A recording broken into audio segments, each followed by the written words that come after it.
This is LBC from Global, leading Britain's conversation with James O'Brien. I may need to explain what that analogy refers to. The idea of playing chess with a pigeon. It comes from a scientist called Scott D. Weizenhofer, comparing the debate with creationists between creationists and reality, evolution, to playing chess with a pigeon. Do not phone me about that. All right, not interested. Okay. The pigeon knocks over all the pieces, poops on the board, and then flies away claiming that it's won. So that is, in many ways, the challenge that faces Keir Starmer in Washington, D.C. today. He will be playing chess with a pigeon. And I mean by that, just by way of loose illustration, you can point to the fact that he's made various claims, Trump, I mean, about minerals, about Ukraine. He says something about someone else, that someone else denies that thing is going to happen, so he says something else about someone else. There's a real problem for journalism with Trump. There always has been, but it's a much bigger problem than it was before. I mean, it's best understood historically or previously as the tension between facts and what they chose to call alternative facts, as in the tension between the truth and blatant lies that they want people to believe. And you need media to be complicit in that.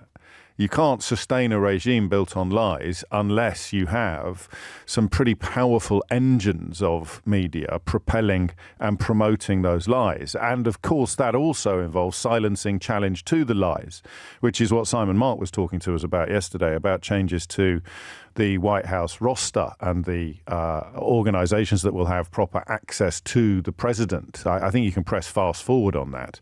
It will be toe ticklers exclusively sooner rather than later. But the other element of the challenge, which I think is not fully understood, because it is a bit like being asked to suddenly accept, for example, that the sun does not revolve around the earth. It's something that society can't process, even though it has become self-evident. We have believed something untrue for so long that we cannot adjust to the new reality, or we have become so used to something, whether it's true or not, that adjusting to the new reality is really, really difficult.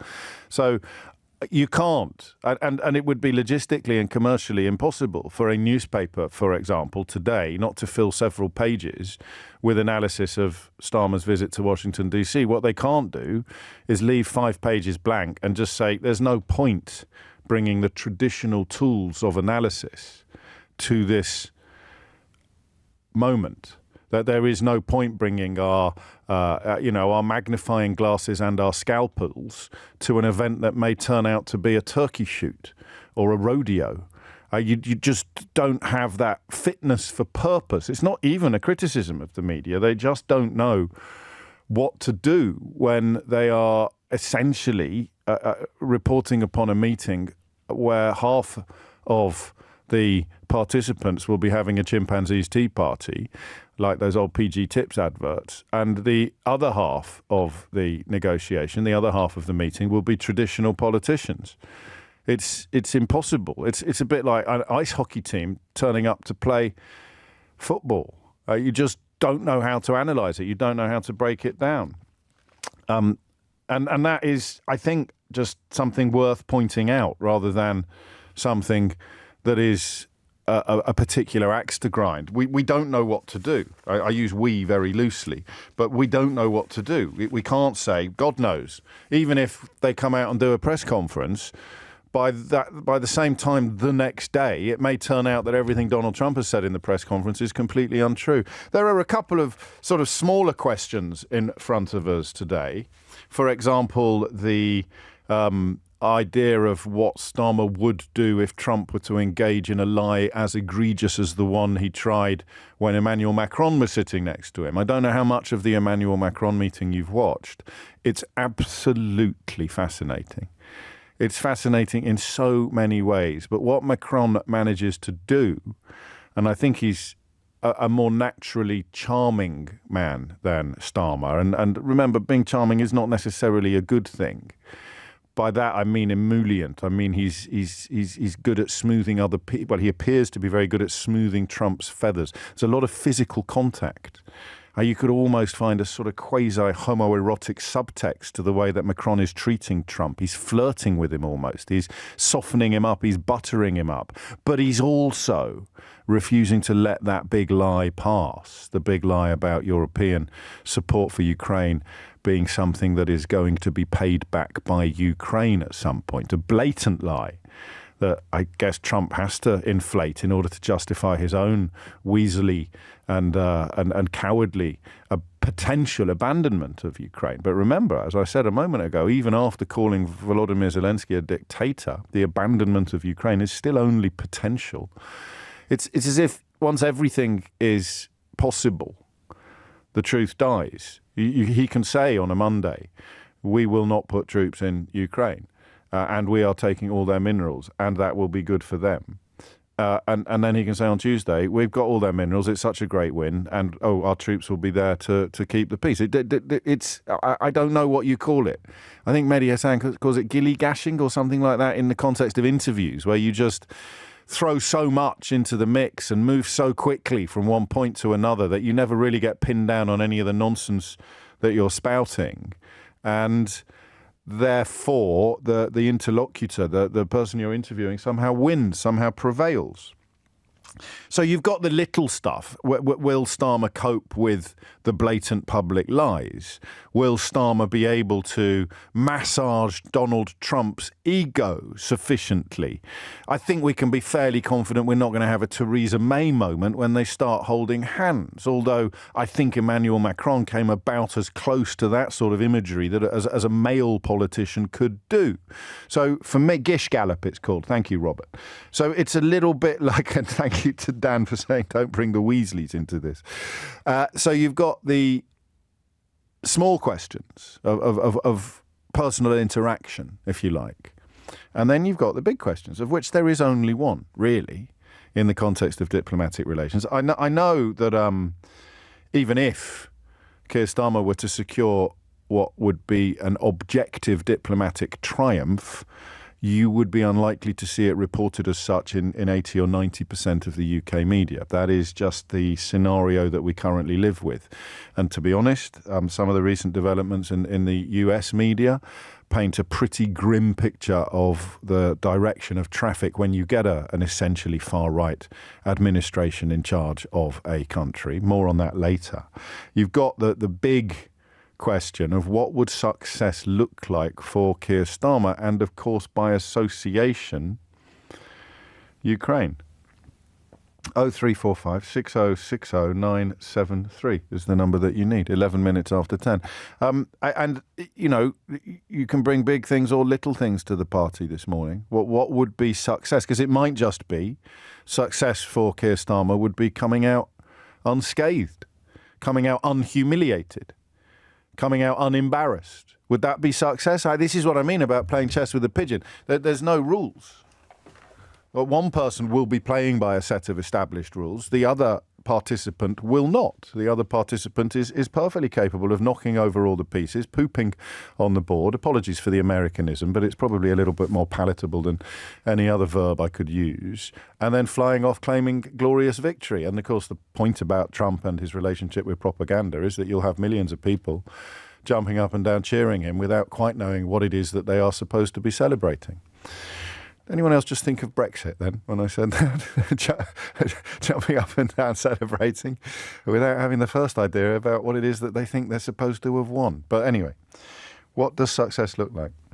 Here are the numbers now, you will get through. 12 minutes after 10 is the time. 0345 6060 973 is the number.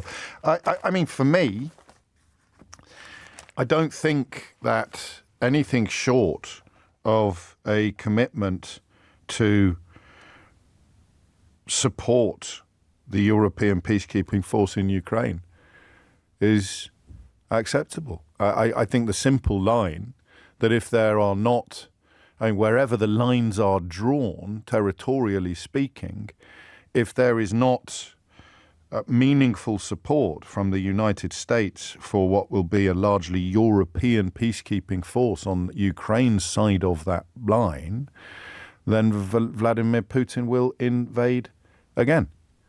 I don't even think that that's a controversial statement. I mean, he might, in the introduction of a meaningful peacekeeping force, he might just go and invade somewhere else. That's another element of the big picture questions, is how the peace, if it is achieved, the ceasefire, the cessation of hostilities, how it leaves Putin with regard to his license to deploy similar tactics on different territories. We know that the Baltic states are worried. We know that countries like Lithuania, Estonia, even Poland live in a state of existential peril that's impossible for many people in the UK to understand, because we don't have a generational memory of occupation, whether by Nazis or by Russians. We just don't have it. So I can't see how. It won't necessarily be something that is decided tomorrow, but it will be something that we will get an idea of the plausibility of. Whether or not Donald Trump is going to make a statement about future deployment of US troops and the continuance of US support for Ukraine. If he comes back with anything less than that, I don't know that the trip will have been worth it. But listen, hey, I'm just one bloke with a big mouth. I could be completely wrong. You may have already thought things through in considerably more depth than I have. And if you have, 03456060973 is the number that you need. The headlines are fairly united. Starmer to confront Trump, Starmer to press Trump. And it is on that single issue, the fact that this has been made known, the fact that this is how the media has been briefed, again, playing by the old rules which don't apply to Trump, but journalism doesn't know what else to do. The pressure, the pressing is in the specific area of continued US security guarantees in Ukraine, which is very much at odds with what Trump has said previously. Which brings us back to the point about the pigeon. With other politicians, with other presidents, what had been said previously would be, at the very least, a strong guide as to what would happen, and at the most, a cast iron guarantee. If they had said in campaign mode, if they had pledged in speeches to do X, then by the time the moment to make the final decision came around, they would have little choice but to do X. But that doesn't happen with Trump. Just because Trump said on Monday that he's going to do something doesn't mean that he will still be held to it on Tuesday, and by Wednesday he'll be claiming he never said it in the first place. You can see examples of it here. It's like Farage. We played that clip the other day claiming that he'd never praised Putin. And then without even pausing for breath, moving on to say, oh, wait, well, I didn't praise this bit of him. I praised that. But it's just the relationship with truth is so completely non-existent. They don't even notice that they're doing it. So how do you negotiate with someone like that? What does success look like? What would success be as Keir Starmer travels, as Nick put it rather winningly, to a dicey meeting in DC? 0345 6060 973. It's 10:16. James O'Brien on LBC. 10:18 is the time, and I don't think it's just diplomatic. I don't know that British boots on the ground would be safe without US support in the form of air, logistics and communications. Possibly someone with a little bit more military knowledge than me will be able to explain that better. It's not just about a public show of unity. It's not just about solidarity with Ukraine. It's also about the plausibility and safety of a European peacekeeping force, which, as I understand it, would need to be guaranteed by the US. That's why the word backstop pops up a lot. It'd be a British and French-led peacekeeping force. We kind of know that. The alternative would be a Russia waiting for an opportunity to plunge Europe back into war. I think we can all agree on that. But the success or even the basic plausibility of a European peacekeeping force in the absence of air support, logistical support, communication support from the United States seems to me to be, if not impossible, then certainly fragile. So as the UK Prime Minister prepares to touch down in Washington, D.C., what does he need to bring back in order to claim success? Theo is in Kyiv. Theo, what would you like to say? Good morning. Good morning. I would like to say that Ukraine needs firm security guarantees. That's got to be top of Mr. Starmer's agenda. What that looks like might be flexible, but we need American support. Unfortunately, Europe's been hitting the snooze button on the alarm for the last, since 2014. Yeah. Really. That's a good way of putting it. Not to be pedantic, but can you have a flexible guarantee? Well, something along the lines of you have European troops on the ground to act as a tripwire force, and you have American quick reaction forces who are able to sweep in and assist if needed. But what we really need is air defense, logistics, intelligence, all of that. It has to stay in place, and the Ukrainians need it now. Yesterday... carry on, sorry. Yesterday morning, a journalist and her husband, who's an oncological surgeon, were killed in Bucha in a drone strike. Gosh, I didn't know that. Can I ask what you're doing there? I'm freelancing. Okay. I'm a freelance journalist. Well, thank you. I used to be a police officer in London. Okay. Do we know the plausibility of a peacekeeping force being effective in the absence of American support? Well, the United Kingdom and France have a nuclear umbrella. We have an independent deterrent. So there is that option, especially if British and French troops were to be there as a tripwire force. However, like I said earlier, Europe is lacking in some key logistical, technical areas which the United States have. The United States really just has the kit. It is always on a war footing, so to speak. And this might not be a question you can answer, but when someone asked me yesterday, actually, what the new money identified by Keir Starmer needs to be spent on, and I haven't got a Scooby-Doo, I can speculate as much as the next man, but the plausibility of us improving and enhancing our capabilities in the time available is presumably nil. I mean, this is not something that we could suddenly kit up on. Well, there are developments. So if I recall correctly, I might not be correct about this, but Sure. The French and Italians are working on a sort of Patriot-style system. We have Dragonfire, our sort of direct energy laser system. The big thing, the big weapon in this war is drones. Right. And they are killing the vast majority of people, both in operations on the front lines and in the rear areas in Russia's terror bombing campaigns. And that's what we need to be prepared for, because right now, our military, I don't think we are. Okay. Can I ask you a couple of other questions in a more journalistic capacity about how Ukrainians have absorbed some of Trump's pronouncements, most obviously, I suppose, with regard to calling Zelensky a traitor. Not a traitor, a dictator, forgive me. How has that incredible shift in tone of discourse been received in Ukraine? In a word, defiance. Right. The Ukrainians, under Biden, it was very stuttering, the flow of aid. They had the feeling that we're getting it, we're very grateful for it. Yeah. There's trouble seeing where we really stand. At least with Trump, they kind of know where they stand with the guy.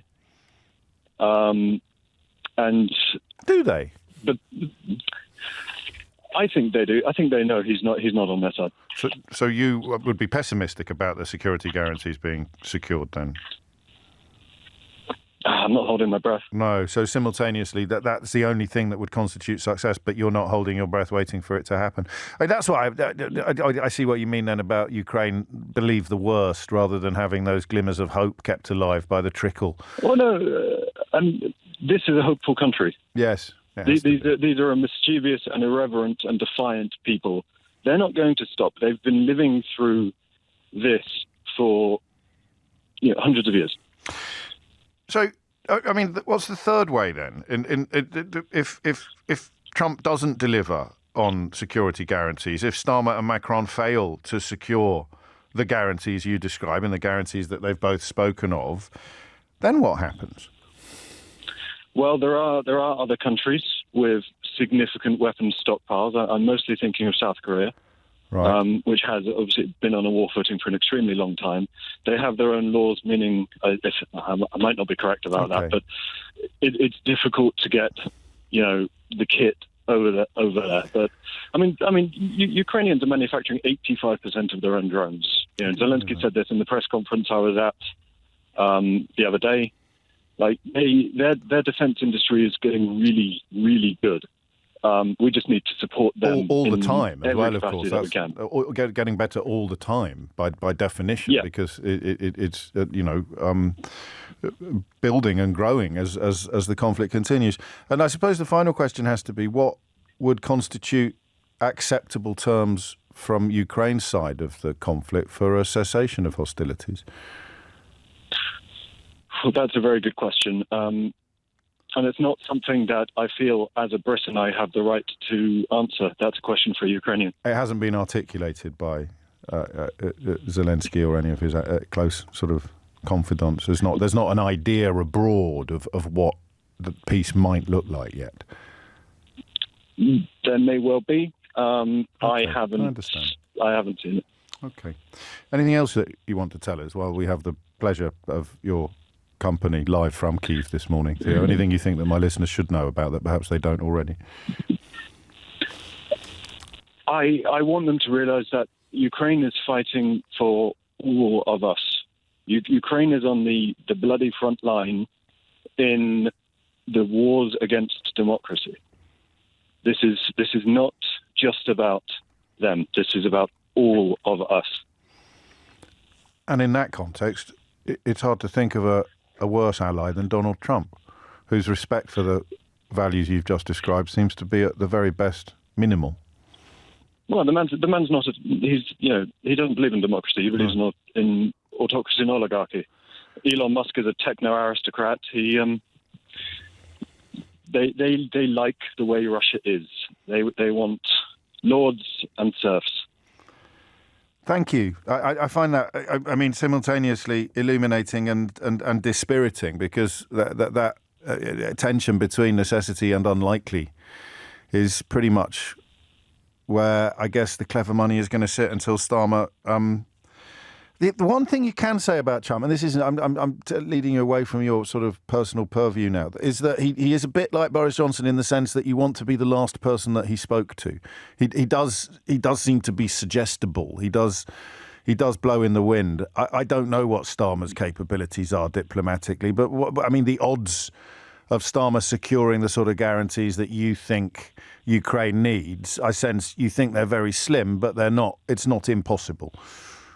It's not impossible, and it's always darkest just before the dawn. But this is a country that it has hope, and it has a future that it is building to. Yes, we should be realistic, but there's still room for optimism. There always has to be room for optimism, although, I have to acknowledge it's a heck of a lot easier saying that in London than it is in Kyiv, and it's, I suppose, a bit easier for an Englishman in Kyiv to say it than it would be for a Ukrainian. Thank you for that, Theo. Perhaps we should talk again. I'm always very grateful for people who are actually on the ground. And stay safe. Do take care of yourself. It's coming up to 29 minutes after 10. You're listening to James O'Brien on LBC.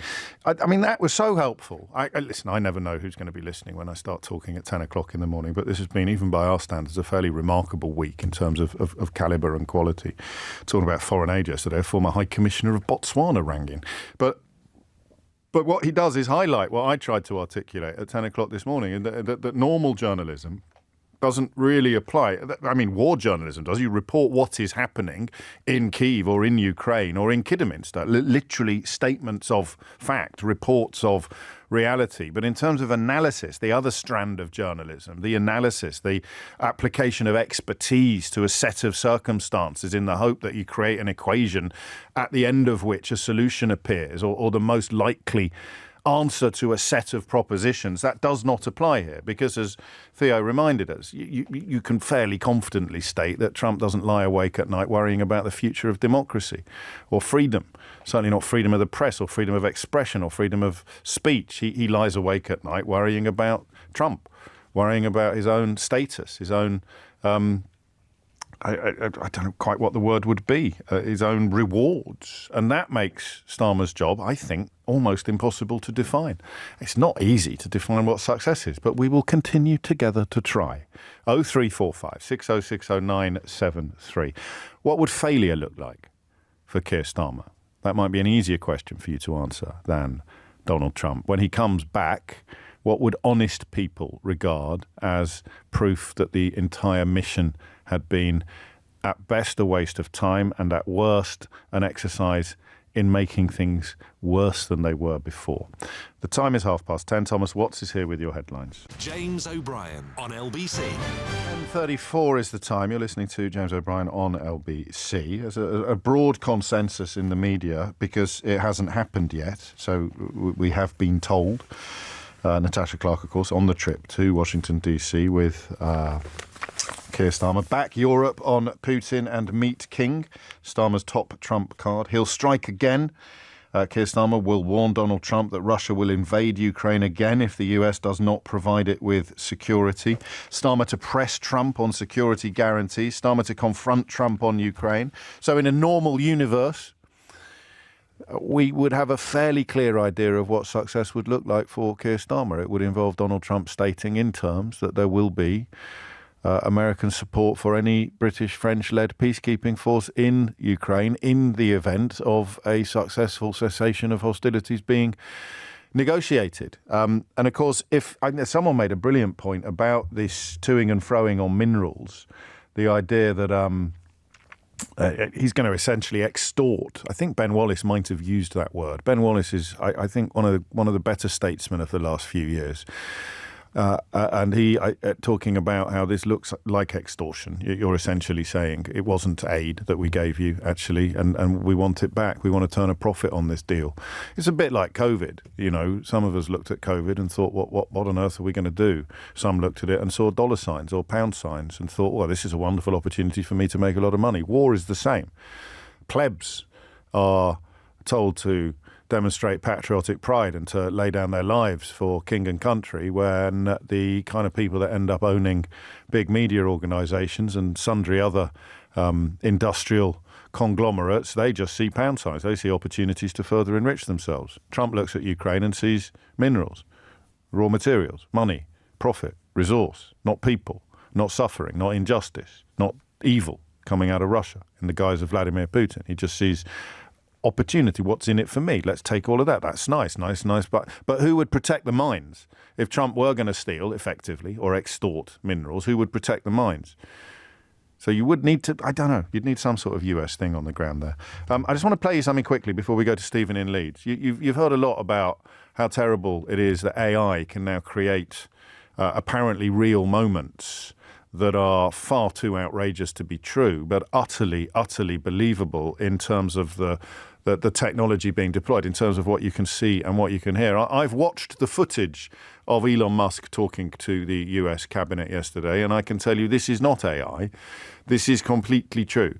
You remember the guy has contacted pretty much every civil servant in the country, ordering them to send back a list of everything they've achieved this week, an act of such unutterable stupidity that it wouldn't merit mention if it hadn't been done by the second or first most powerful man in the United States of America. But when you put somebody like that in charge of something important, it is impossible to exaggerate the danger that you are potentially unleashing. And I should say, we will make mistakes. We won't be perfect, but when we make a mistake, we'll fix it very quickly. So, for example, with USAID, one of the things we accidentally canceled very briefly was Ebola prevention. I think we all want Ebola prevention. So we restored the Ebola prevention immediately, and there was no interruption. But we do need to move quickly if we're to achieve a $1 trillion deficit reduction in financial year 2026. It requires saving $4 billion per day, every day, from now through the end of September. But we can do it, and we will do it. So who are you putting in charge? Oh, the guy who accidentally cancelled Ebola prevention. Okay, yeah, that sounds good. That sounds perfectly reasonable. It's funny, yeah, accidentally cancelled Ebola prevention. Stephen's in Leeds. What does success or indeed failure, I don't know if that's an easier question to answer, for Keir Starmer this week look like, Steve? Well, he's playing chess with a pigeon. I think you can't have that. I've already said that. You've got to come up with your own ideas. No, I'm just nicking yours. Go on. He needs to come back with two things. The first thing is he needs to come back with the US administration's commitment to NATO. We've already, and obviously that was orchestrated in the House of Commons yesterday with the 2.5, 2.7, 2027. Yes. He needs to come back with that. And he also needs to come back with what Macron did and say, we are not getting the money back.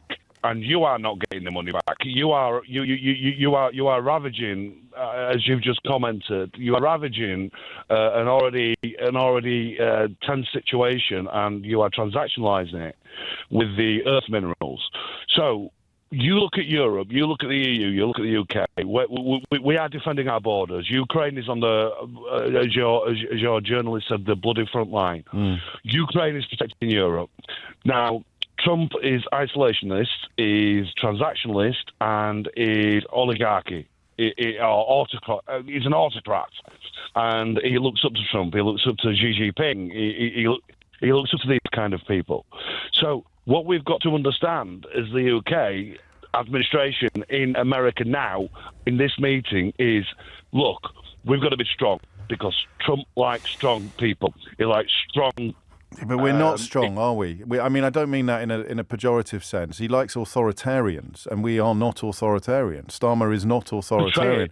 He can't pretend to be a dictator. It's weird, isn't it, that he used dictator as an insult when he was talking about someone who isn't a dictator, but people who are actually dictators, he absolutely fetishizes and adores. I think and this is the danger. This is why it's a slightly mad phone-in to say it's absolutely impossible to answer the question that we're asking. Please answer the question that we're asking. But you know, with Trump. That's how I roll. That's how I roll. But you can't do it. You can't do that. You can't go in there and start beating your chest like a tough guy, because you haven't got anything to back it up. But you have in the sense that we've got the power now to say that we're going to go to 2.5, 2.6 with the intelligence.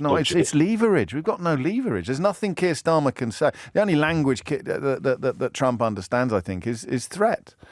He's like all cowards and bullies. The only way you can take him on is by being a bigger bully. And we've got nothing. We've got nothing to bully him. We've got nothing to bully him with. But no, we've got technically we've got 2.5, 2.6% coming into the GDP spend on defence between now and 2027. He threatens to take that away. He's committing a form of political harry-kiri at home. If we achieve nothing else this hour, we should be able to muster up some fairly serious sympathy for the predicament that Keir Starmer finds himself in. Because you're right. I mean, he is that defence announcement, albeit that it's more of an acceleration than a U-turn of the status quo that was already in place, is a gift-wrapped tribute to Trump, long overdue in many ways, but increased spending, recognising the failure of Francis Fukuyama's theory that the need for this kind of army ended at the end of the Cold War. So he's wrapped it up in a present. And you're right, theoretically, the threat he's got would be to take it back again. But if he takes it back again, he gets crucified at home. Not just by client journalists and biased media, but by probably every right-thinking person in the country would say, well, no. Falling out with Trump makes military spending for the UK even more important, not less. I mean, you cannot use that as a bargaining chip. It's the worst bargaining chip in history. I understand what you're saying, but you're also contradicting in the sense that if you don't stand up to somebody like Trump, he will take that as a weakness. So even if he understands that you can't give good on your promise, he will appreciate the fact that you're trying to be a more authoritarian. You watch this stuff with kids in playgrounds. No, I know it is. I know it is, but he's got all the, he can take his ball home. It's his ball if we're going to run with the kids in playgrounds. And I don't think you're wrong. I think it would work. I just don't think he's got anything to do it with. I don't think he's got any leverage or any tactics. Macron pulled it off. I don't know how, and it may turn out in the long run to be a relatively meaningless moment, but something about that combination of, what's the word I'm looking for? It's not sycophancy, because he stood up to him. That combination of flirtation I'm going to roll with. That's the closest thing I can get to what he was doing. A lot of, touching the knee and laughing and facial body language. It's absolutely riveting to watch it in action. And even when he called Donald Trump a liar, he did it charmingly. And he did it smoothly. And he did it in a way that left Donald Trump with nowhere else to go except to have either a public tantrum or to come out with that ludicrous line about giving people permission to believe what Macron had said. Regardless of whether it's true or not, the key point psychologically for Trump is whether or not he has agreed, whether or not he has given permission for it to be true. Thank you, Stephen. No criticism, because it is an impossible question to answer, and it's only someone as cocky as me that would come on the radio at 10 o'clock in the morning with an obviously impossible question. But I'll ask it again. What would success look like? And perhaps less impossible or easier to answer, what would failure look like? I mean, inarguably, something that could happen happens, and inarguably, everyone honest concludes that it is a disaster. Or at least a failure. Have another listen to that Macron clip, because you can't see the body language, you can't see a lot of the stuff I've described. But in the context of dealing with a bully, dealing with a cowardly bully, with a tantrum toddler, this was a real moment of statesmanship from Emmanuel Macron. Will France support the U.S. being compensated?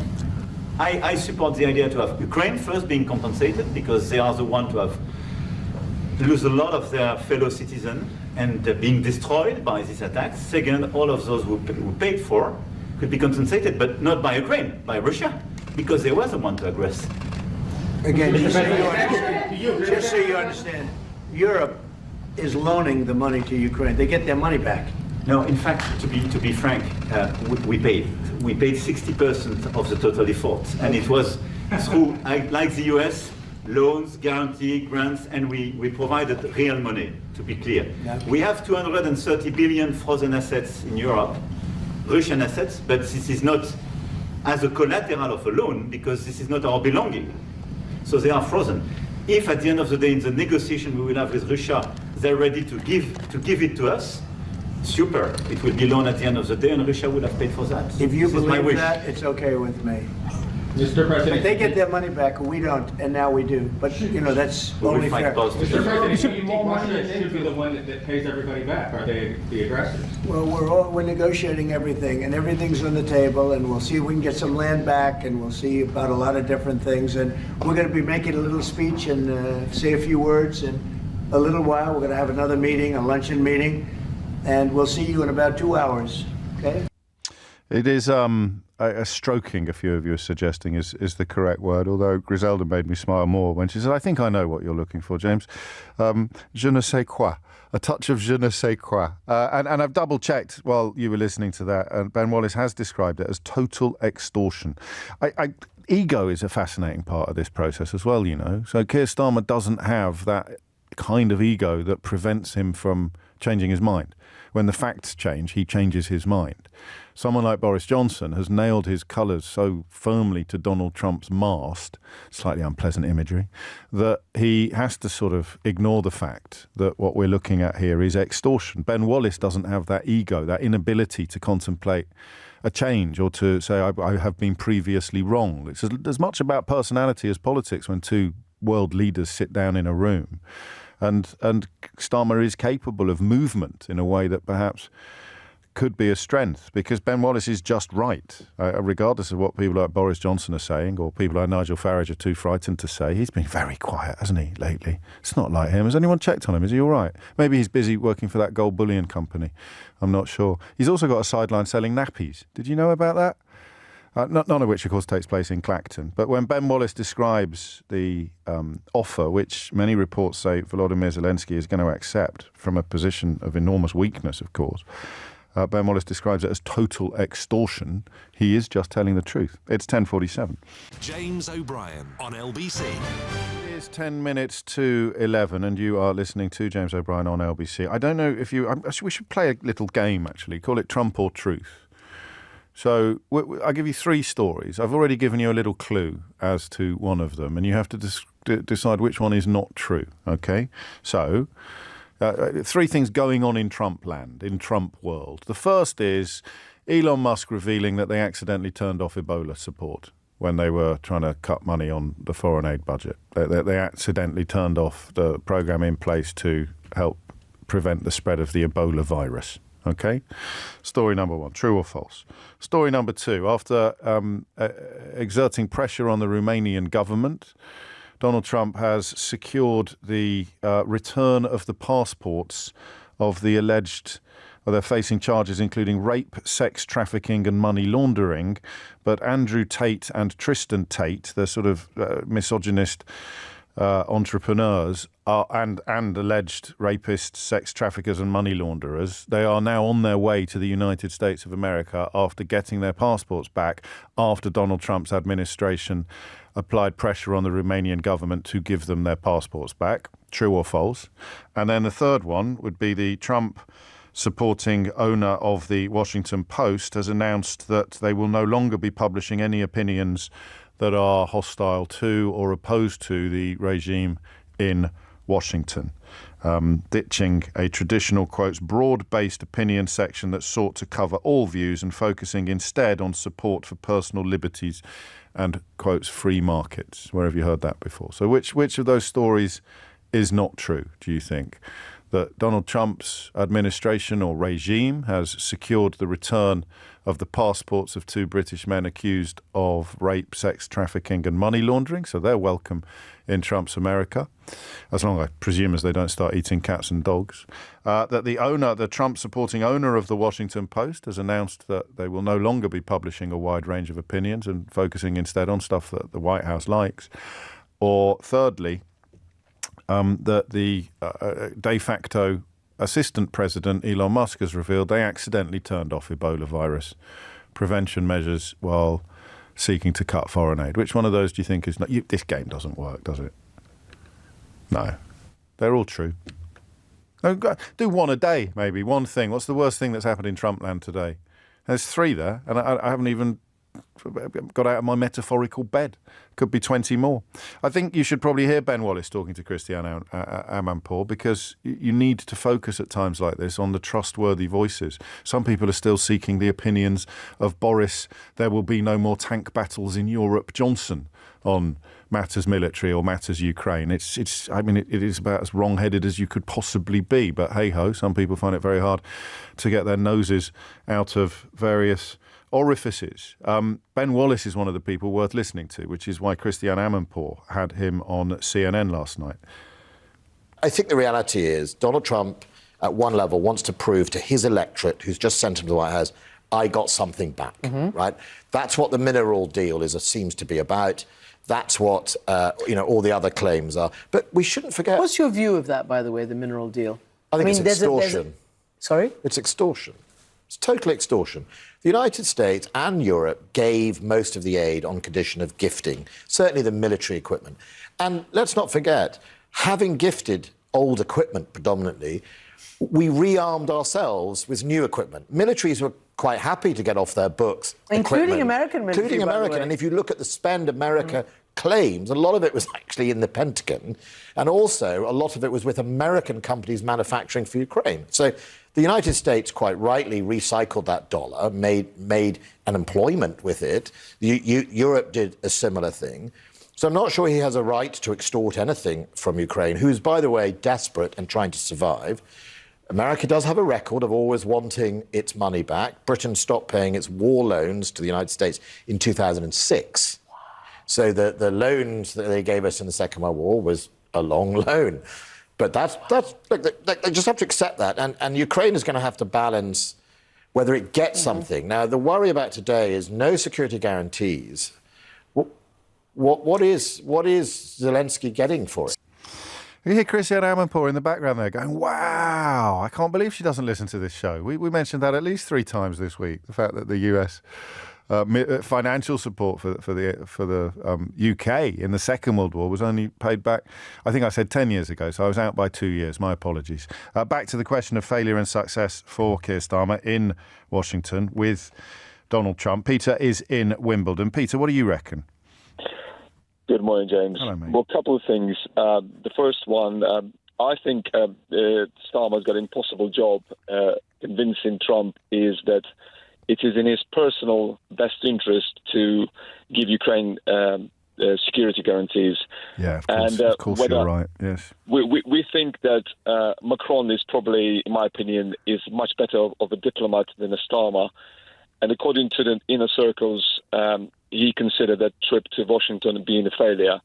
That even though we could see the pictures, that he's doing his absolute best. He hasn't come away with the pledges or the guarantees that success would constitute, in other words, and now Starmer tries.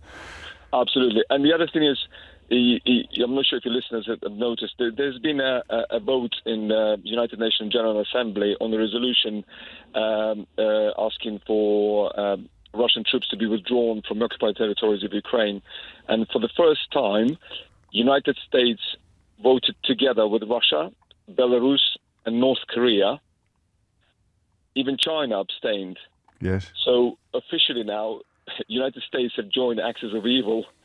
And Iran, Russia, the United States of America, North Korea, Israel, I think, weren't they there? Yes. Yep. I mean, we tried to talk about that earlier in the week, but it was a bit like trying to eat something that's just too big to get into your mouth. Do you know what I mean? It's too huge to digest what that might mean. And again, then you have that constant caveat that it's Donald Trump, so he might do the opposite next week. Yep. And the other very important point is what we're missing is the negotiation which took place between Russia and America in Saudi Arabia. They've discussed a lot of deals which will overweigh the benefits of mineral deal with Ukraine. So what Russia has on the table for United States is much, much bigger. And Starmer, whatever he's going to say, is not going to wash. And recently, has been one of Trump's son gave an interview, and he openly said it was absolutely a mad idea to support Ukraine. We should have been supporting Russia from day one because Russia is a bigger country, and Russia's got huge. They've got huge resources which can benefit American people in America. So he also said quite a few years ago, before his father developed any political ambitions, that they didn't need to worry about raising money in the United States. I'm sure you know this because they were raising so much from Russian banks, which probably should have set off rather more alarm bells than it still has managed to do so on this side of the Atlantic. We are living in the most dangerous times, and unfortunately, I think what we're talking about 2.7% is nowhere near enough. I think the destiny of the civilized Western democracies is resting now on Europe. It's a detachment. It's the end of Atlanticism. It's the end of Pax Americana, and it is the probably forlorn hope that Europe manages to unify in a way that it's never managed to do before, up to and including the European Union. Absolutely. And the thing is, what the previous contributor said is people have to realize that Ukraine is defending not just Ukraine. Ukraine is actually on the front line and taking that brunt. The thing is, if Ukraine had fallen within a few weeks, that war would be on the doorstep of Britain and Europe now. It probably would have been even further than that because Russia would have lost so many troops. Well, the border would be Poland, wouldn't it? I mean, Russia would be at the border of Poland again.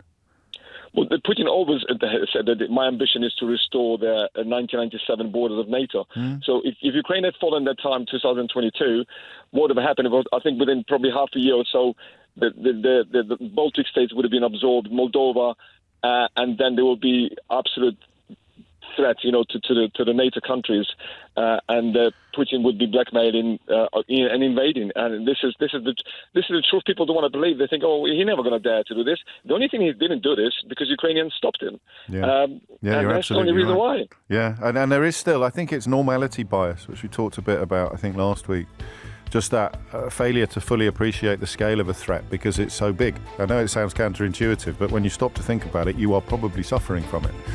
Not Peter, who has connections to Ukraine, deep connections to Ukraine, but when the rest of us stop and think of this, no, don't be ridiculous. Of course, there's not a fascist in the White House or an authoritarian dictator seeking to conquer parts of sovereign Europe in the Kremlin. Yeah, spoiler alert, I'm afraid there is in both fronts. It's just gone 11 o'clock. You're listening to James O'Brien on LBC, where I think sometimes we find comfort in conversation, even if we don't always come up with sparkling solutions to the mysteries that we ponder. James O'Brien on LBC. I gave you 3 stories in the last hour, and almost certainly unsuccessfully, given that every time I pretend I'm reading 3 stories of which only one is true or only one is false, they're always all true. I find it's quite a helpful way of highlighting the absurdity of the bigger picture, isn't it? To provide 3 little pictures that all sound implausible because they're so outrageous or so gross, and then all 3 turn out to be true. So the Trump supporting, it's a second row of the inauguration, sitting in front of the cabinet, owner of the Washington Post and, of course, Amazon, that's where his enormous fortune has come from. Is he the second richest man in the world? So also bending the knee for Donald Trump, has announced that his newspaper, the Washington Post, will no longer publish broad-based opinions. He says the internet does that. So these days they're just going to be writing in support and defence of Trump's agenda, or as he describes it, personal liberties and free markets, without stopping to explain how introducing tariffs on your trading partners involves support for free markets. So, and also what's personal liberties in the context of banning dissenting voices from your opinion pages because you want to concentrate on personal liberties. Whose personal liberties? I think Bezos is third. Zuckerberg, of course, also bending the knee for Donald Trump. And he is the second richest man in the world. The richest man in the world was the focus of the second story I pretended might not be true. Elon Musk accidentally turning off Ebola support, Ebola prevention programs funded by the State Department in the United States of America. It's a bit like, well, let's turn everything off, see who dies, and then turn back on the bits that have caused all the problems. And nothing to worry about here. That's what happens when you do not view humanity as a valuable resource. And then the third one was the reports this morning that the Tate brothers, Andrew Tate and Tristan Tate, have set sail for or are heading towards the United States of America on a private jet after having their passports returned, after Donald Trump's regime applied pressure to the Romanian government to return the passports of the men accused of, wait for it, rape, sex trafficking and money laundering. So a president who campaigned on a promise to remove suspected or alleged criminals from America has now created a safe haven for men accused of rape, sex trafficking and money laundering. One of them, at least, I think, faced charges here as well, although I doubt that's the kind of thing Keir Starmer will be able to bring up in his meeting with Donald Trump. I think they've got dual citizenship as well. I think their father was American, so I don't know what the rules are regarding extradition of dual citizens. So it's that third story I turn your attention to next, because by coincidence it appears, or it occurs, on the morning that the University of York has revealed research showing that 90% of secondary school teachers say that they would benefit from guidance on schooling boys in the dangers of the manosphere. More than 2/3 of primary teachers saying the same. I had an unpleasant thought yesterday about foreign aid as a consequence of the conversation we had with people who really knew what they were talking about. And in this country, public discourse has failed to properly reflect what foreign aid is. And that creates the context in which, with very little pushback or controversy, Keir Starmer can announce that he's cutting it, just as Rishi Sunak announced that he was cutting it, largely because we don't understand what it is, but mostly because we think it's something quite different from what it actually is. That line from James Mattis, the former US, I think he was Secretary of State, about how if you don't do the aid, if you don't do the medicine or whatever it may be, then I'm going to need more bullets. That's how you should view foreign aid. It's a way of preventing the need for military engagement. Not all of it, but a heck of a lot of it. It's not about, in the main, it's not about giving condoms to people in Africa to help stem the flow of HIV or to reduce the unwanted pregnancy rate, although that's pretty valuable too. If, for example, you really want to stop the boats, the best thing you can do internationally is change the circumstances which propel people into the boats. It amazes me how many apparently intelligent people struggle to understand that.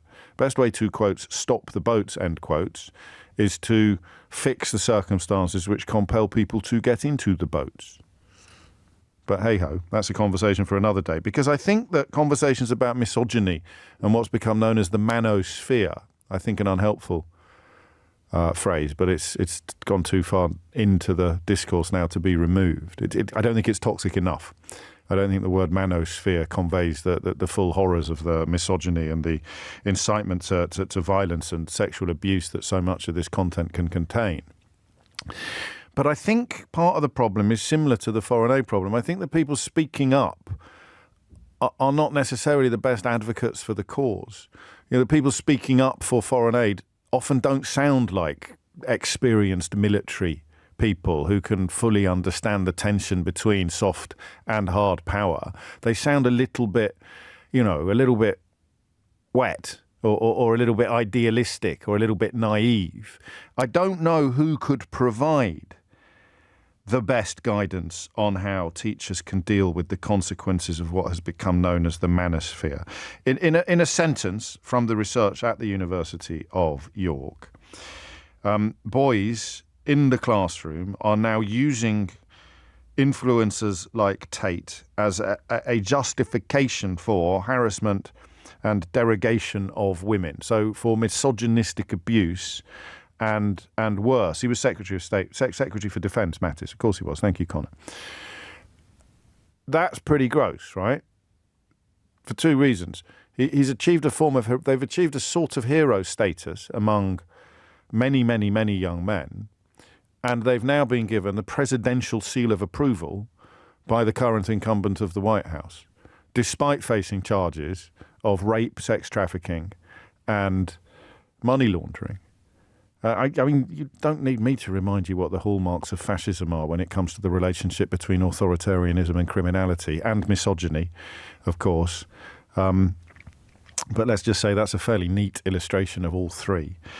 I really balked at the figure of 90%. 90% of secondary school teachers said they would benefit from guidance. It's not, at second glance, quite as chilling as it first appears, because they want guidance. It doesn't mean that 90% are abjectly terrified about what's happening in their own classroom, or that 90% have encountered really hideous examples of toxic masculinity, or that 90% of secondary school teachers are trying to stop the boys in their charge from sexually abusing, harassing, or unleashing misogyny upon the girls in their charge.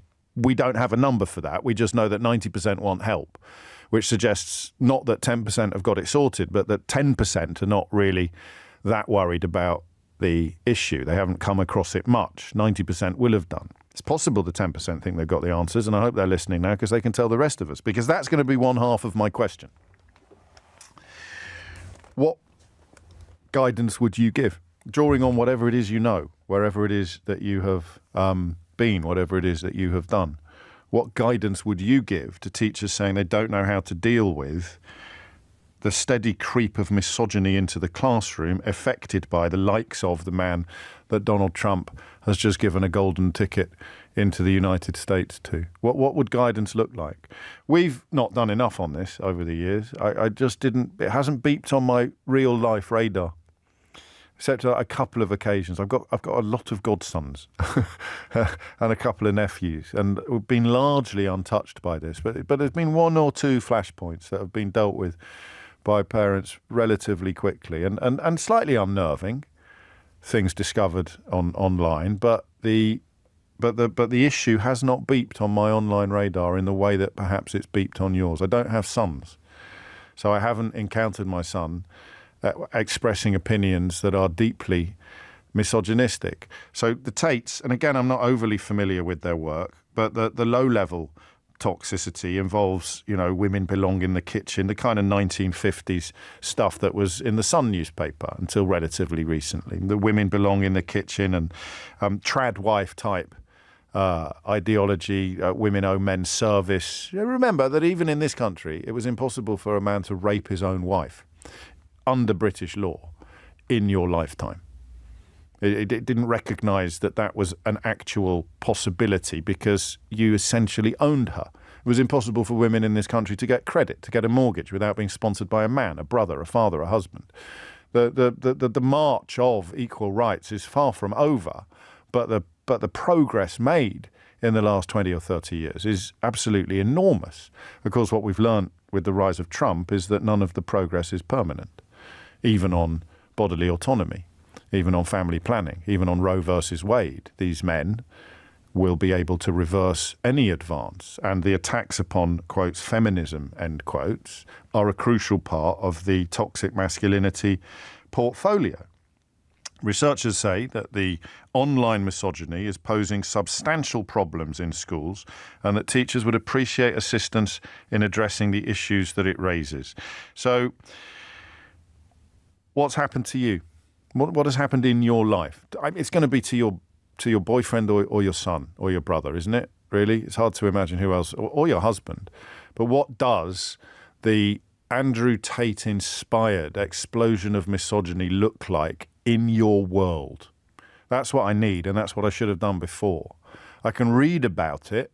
It doesn't quite land. It hasn't landed in my world. It hasn't exploded in my world. What has happened in your world? An explosion is probably an unhelpful word because it's more likely to be an incremental creep. With Tate, I think the appeal begins with bling, doesn't it? With big cars, shiny, expensive cars, and then slowly seeps into the degradation of women, the exploitation of women. What would you point to as proof of the problem in your life? Okay. 0345 6060 973 is the number you need. And then the second question becomes, what would guidance look like? Oh, teachers, crikey, not just parents and partners and sisters, teachers. What's happened in the classroom? That should be my top question, actually. Apologies. Anyone would think I'd never done this before. So teachers, what's happening in the classroom that you blame on online toxic masculinity? And don't hold back on thinking that we'd know, because I don't. 0345 6060 973 is the number that you need. And then the question becomes, and I don't know who can answer this, so that's kind of what I somewhat unhelpfully suggested part of the problem might be, is at the moment the wrong people are offering. Who would be a good person to provide guidance on this? And what would that guidance be? What would the guidance be on dealing with the consequences of online misogyny, degrading women? Something interesting about the German election last week. Young men voted higher than the national average for the AfD. Young women significantly lower. So that there is, there is a political consequence perhaps of this. Misogyny and all anti-feminism, all trademarks of the far right, all trademarks historically of fascism. And possibly that's a part of the reason why men in Germany were attracted to the fascistic agenda of the Alternative for Deutschland, whereas women have rejected it at a rate higher than the national average. I don't know. I'm thinking out loud. But what I want to know from you is what does it actually look like in real life? It's not going to be men. It's not going to be men rushing out and committing crimes, although that's part of it. It's going to be men saying things that you wouldn't have said. It's about the reverse, isn't it, of civilization, the reverse of decency. It's about the undoing of progress, that you file under equal rights. What does it look like in your family, in your classroom, in your life? 0345 6060 973. It's 11:17. James O'Brien on LBC. It is 11:19. You are listening to James O'Brien on LBC. The encouragement of misogyny, the encouragement. I'll give you an example. This is the kind of thing that we're talking about. My 8-year-old daughter, this is from Matt, who's in Northampton. My 8-year-old daughter got told that she had no rights by a boy in her class. I had to sit her down and explain that she was just as important and he was wrong. I was truly astounded. Please don't say my name. I work in a sixth form. One of my male students, who also has mental health issues, told me that he looked up to people like Andrew Tate because he had no male role model in his life. We cover a tutorial on this topic, and some male students shout legend when his picture appears on the screen. This is a man who is quite open about his essential hatred of women, or his opposition to the idea of any sort of form of equality. So what is he appealing to? Why does it work? And what does it look like when it actually pops up in your life. 0345 6060 973 is the number that you need. And the phone lines are open. Ella is in Alton in Hampshire. Ella, what made you pick up the phone? Hiya. I'm trying to kind of collect my thoughts here because it's a really emotive issue, I think, for a lot of women. Yes. And I know personally when I kind of opened my phone this morning and glanced at the news, that brought tears to my eyes because the visceral nature of the content that Andrew Tate puts out there is genuinely an insult to women everywhere. And I think I've done a lot of research on it, but personal experience, I used to be a full-time kickboxer and coach. I didn't see that coming. No, it's not in any way what I'm pursuing anymore. But I was good at it, so I thought I'd spend some time doing that. But he did as well, didn't he? I think. Yeah. So he came up a lot in conversation, and I was the only female coach there at the time, and whenever somebody would come in talking about him, I remember this feeling of being the only woman in the room and feeling so unsafe, even in an environment where I was the most experienced one there and I could, beat people up. Yes. But, it's because I've seen the content that he's put out there. I've done some research on it. It's teaching people, it's teaching young boys how to rape women. I wrote something about it when Trump first said about this recently, and I just looked through some of his most recent tweets just to put in the article as evidence, and it was literally things like women. I can't even say it on the radio. No, we both have to be a bit careful. It's awful, and the visceral pain that women feel when precedents are set to allow that kind of behaviour is really, really awful. But in terms of what teachers can do, I've also spoken to teachers about this in my area of work. But I think what we also need to be aware of is that what he does and what men like him do, and things like sort of incel culture and stuff like that, is that they capitalise on and exploit a vulnerability in young men. And a vulnerability in young boys in terms of this sense that, well, first of all, the kind of the sex education in schools and stuff historically hasn't been brilliant around things like consent, around being open and honest about relationships and friendships and just general conduct. But it's also this sense that over time there aren't, in terms of healthy models of masculinity, there is a sense that that's kind of gone down.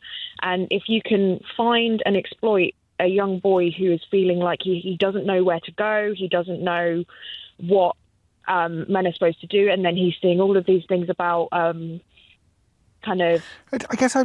rights and stuff. What confuses me, I listen, everyone, or not everyone, but anybody insecure, and you're never really more insecure than during adolescence, is susceptible to grievance narratives. So the idea that men are being discriminated against, that women have all the power, especially if you can't get a girlfriend, or if you're not comfortable talking in female company, or if you feel that, I think part of the narrative is that all the girls are transactional and they just want to go out with the chads, I think is a phrase I've come across. Forgive me if I've got this wrong. I can see how you're susceptible, but I can't quite get my head around the size of the vulnerability. I can't quite get my head around how boys with sisters and mums that they love can be persuaded that women are chattels. It's almost medieval. I tell you what, you've properly got me there, because that's what I bump up against, and it's unimaginable how that could happen. And I think the only answer that kind of research and people that have spoken to the people like this have got is that it is, again, it's kind of that, like the kind of Chinese, the drip torture analogy people use, where over time, something dripping on your head, it's kind of that, if you're feeling quite intense vulnerability, and I think over the past few years, we've seen a lot of kind of improvement in visibility of movements like feminism. And when kind of things like that happen, we quite often see kind of a pendulum backlash swing. And if you've got a group of vulnerable boys who are now looking to try and find a sense of who they are, and you've got a really awful actor like that that's able to give them, much like populism, you know, a quick solution, an enemy to have. You know, and it's women being the enemy. Exactly. All women, and that's why you then see them having even anger at their own families. I mean, some of the atrocious violence that come out of this is that they will even demonise their own female family members, and it's horrific, and that's why it's so painful to see this kind of behaviour being allowed. Well, not just allowed, but actively endorsed by the President of the United States of America. And of course, you know, our own little pound shop politician, Nigel Farage, has described the alleged sex trafficker, rapist and money launderer, essentially treated him as a trusted and reliable news source. So, you know, the problem reaches right into the heart of the political establishment now. How much of it, do you think, is a failure of omission? It is that people just haven't stood up to it enough. You kind of, because we find it so hard to believe that it can be so effective and so successful. Or, I guess there are two types of men who are completely baffled by it, and men who are almost jealous of the younger generation being given permission to say and think all of the things that they weren't able to do when they were young because of what they might call wokeness or political correctness and what you and I would call common decency and respect. So it's been able to flourish in the darkness because people couldn't quite grasp the extent and the horror of it, and because it creeps in under the guise of chess lessons or car admiration societies. I think that's exactly it. I think it's a culmination of those two things. I think that those of us and men as well who can't fathom that being a thing. So, you know, there's a similar kind of narrative to that. Oh, well, it's not, you know, I didn't even realise that was an issue because I would never consider doing that to a woman when we talk about things like sexual assault. No. Because it's like, it's not fathomable. It doesn't become as visible. And then in terms of, but the thing is, people have been talking about this in academia. This has been written, but it's in terms of the attention it gets. So we've been talking about incel, and we've been talking about all of these things and feminist movements and things like everyone's invited and everyday sexism. This is another bit I don't get. But it's like people don't believe it. They don't really. That's what I'm trying to say. Yes, it's that proximity. You don't, because you can't fathom it, because the normal, healthy, wonderful man would not even fathom that being an issue. It doesn't seem like it's as big of a deal. I mean, I even fall for it myself in terms of, I'm like, there's no way. But I've literally experienced this. I went through a assault at school, and I know that it's that real, but even the scale of it, and it's much like what we see with things like Trump, like you were saying, with the normalcy bias. It's like, it's that terrifying that it can't. Come off it. We haven't got classrooms full of kids who are reading up advice on how to sexually abuse, harass, or even rape women, reading tips on the internet. And the final bit, I'll ask you because I want to get some other callers on after the news. The other bit I struggle with, and I'm embarrassed not to have dived further into this much sooner, is that you use the word incel, which is short for involuntary celibate, someone who blames women for the fact that he can't get a girlfriend, and and I don't mean that cruelly. You know, that is, I feel sorry for someone in that category. But how does that feed into the toxicity? Because they seem to me to be two polar opposites. You've got a manipulative, horrible, woman-hating man who manages to use techniques. Oh, maybe I'm answering my own question. And tactics, not to fall in love, not to bring love into anybody's lives, but to subjugate and exploit and abuse, like groomers. And that is attractive to an incel who thinks that women are somehow the enemy, but cannot turn off his sexual appetites. I think you've answered your own question.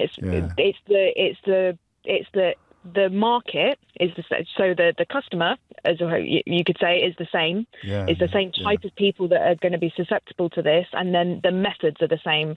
And whilst the groups themselves might diverge a little bit in terms of Andrew Tate's more along the lines of kind of the age-old pickup artist, and things like that, which negging was a thing horrific. 10 years ago. Yeah, negging, all of that. Yeah, okay. That's the entry level, and doesn't, is not very nice, but it's certainly not evil and doesn't border upon criminality like an awful lot of this does. this stuff does. I mean, that's not encouraging necessarily, but it's a slightly less bleak conclusion than some of the alternatives. The reason why it has managed to proliferate in this fashion is that people didn't take it seriously enough because they couldn't quite believe it.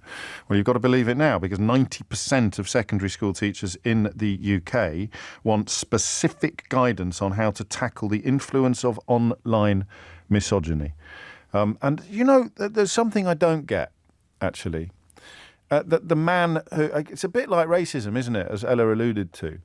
And, you know, we've all been bending over backwards for years to say, oh, no, it doesn't mean you're racist if you think this, and it doesn't mean you're racist if you think that. And, you know, the people who probably were racist all along have claimed that you can't say this without being called that, and you can't do this without being do it. The men who say that feminism has gone too far, or that feminism has succeeded, that it doesn't exist anymore. It's a bit like the DEI push. Trump really just cross about black people being in senior roles. His entire political career in many ways was provoked by his racist fury at Barack Obama becoming president. So where is the evidence? I look around this world. Where on earth is the evidence that women have got what Enoch Powell might have called the whip hand? It's just bizarre. 11:31 is the time. Maybe it's nostalgia for the days when you couldn't actually be legally accused of raping your wife because you had the right to have sex with her whenever you wanted, even if she didn't want to. Maybe it is just nostalgia for that kind of thing, and maybe there are more men like that than some of us realise. I suspect more women realise that than men, though. It's 11:32. Thomas Watts has your headline. James O'Brien on LBC. 11:35 is the time. You know, I'm obsessed with distilling things down to easily digestible nuggets, and this is about grooming and grievance, isn't it? So the ease with which you can persuade somebody that they are the victims of they have a justified grievance, you know, and in order to do it, you pick a section of society to be targeted. So the reason why you are not happy in your life is because of foreigners. It's because of immigrants. It's because of single mothers. The reason why you're not happy in your life is because you're not happy. It is, in therapeutic terms, because you haven't done the work, because you haven't addressed the trauma that you carry, or the reasons behind your unhappiness, or the abandonments and betrayals of your childhood. The reason why you feel a gnawing emptiness in your core is not because of people crossing the English Channel in small boats, or because of women having the vote, or bodily autonomy, or because of black people becoming president, or brown people becoming mayors. The reason you have that gnawing emptiness in your soul is because of things that have been done to you that are not fair, and you deserve better. You deserve help. That's what support sounds like. The opposite of support sounds like this. Yeah, I know, it's not right. That person over there has got what should be yours. That person over there has got more than you. That person over there who shouldn't have it is laughing at you, is stealing from you. That's how it works. And so you've got to be able to spot that in order to groom that person. You've got to spot that vulnerability, that gnawing lack of self-worth, that lack of love. You've got to have been there yourself. Unloved children become the worst possible adults unless they do the work, unless they recognise the problem. You can see it everywhere. Absolutely everywhere. Trump, I suppose. Andrew Tate, I suppose. I suspect there'll be some deep and abiding problems with his mother. Not to go overly Freudian about things, but that level of visceral hatred of women is something that you need to fix, not something that you should be indulging, commoditizing, and then preaching and proselytizing.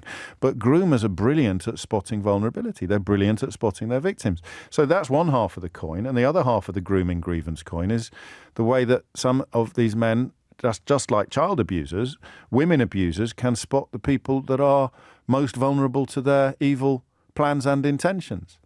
So if you're in the business of grooming, you're inhabiting a universe that the rest of us will never really be able to fully understand, but which you can make money out of by selling your secrets and selling your tips, teaching other people how to groom, how to become groomers.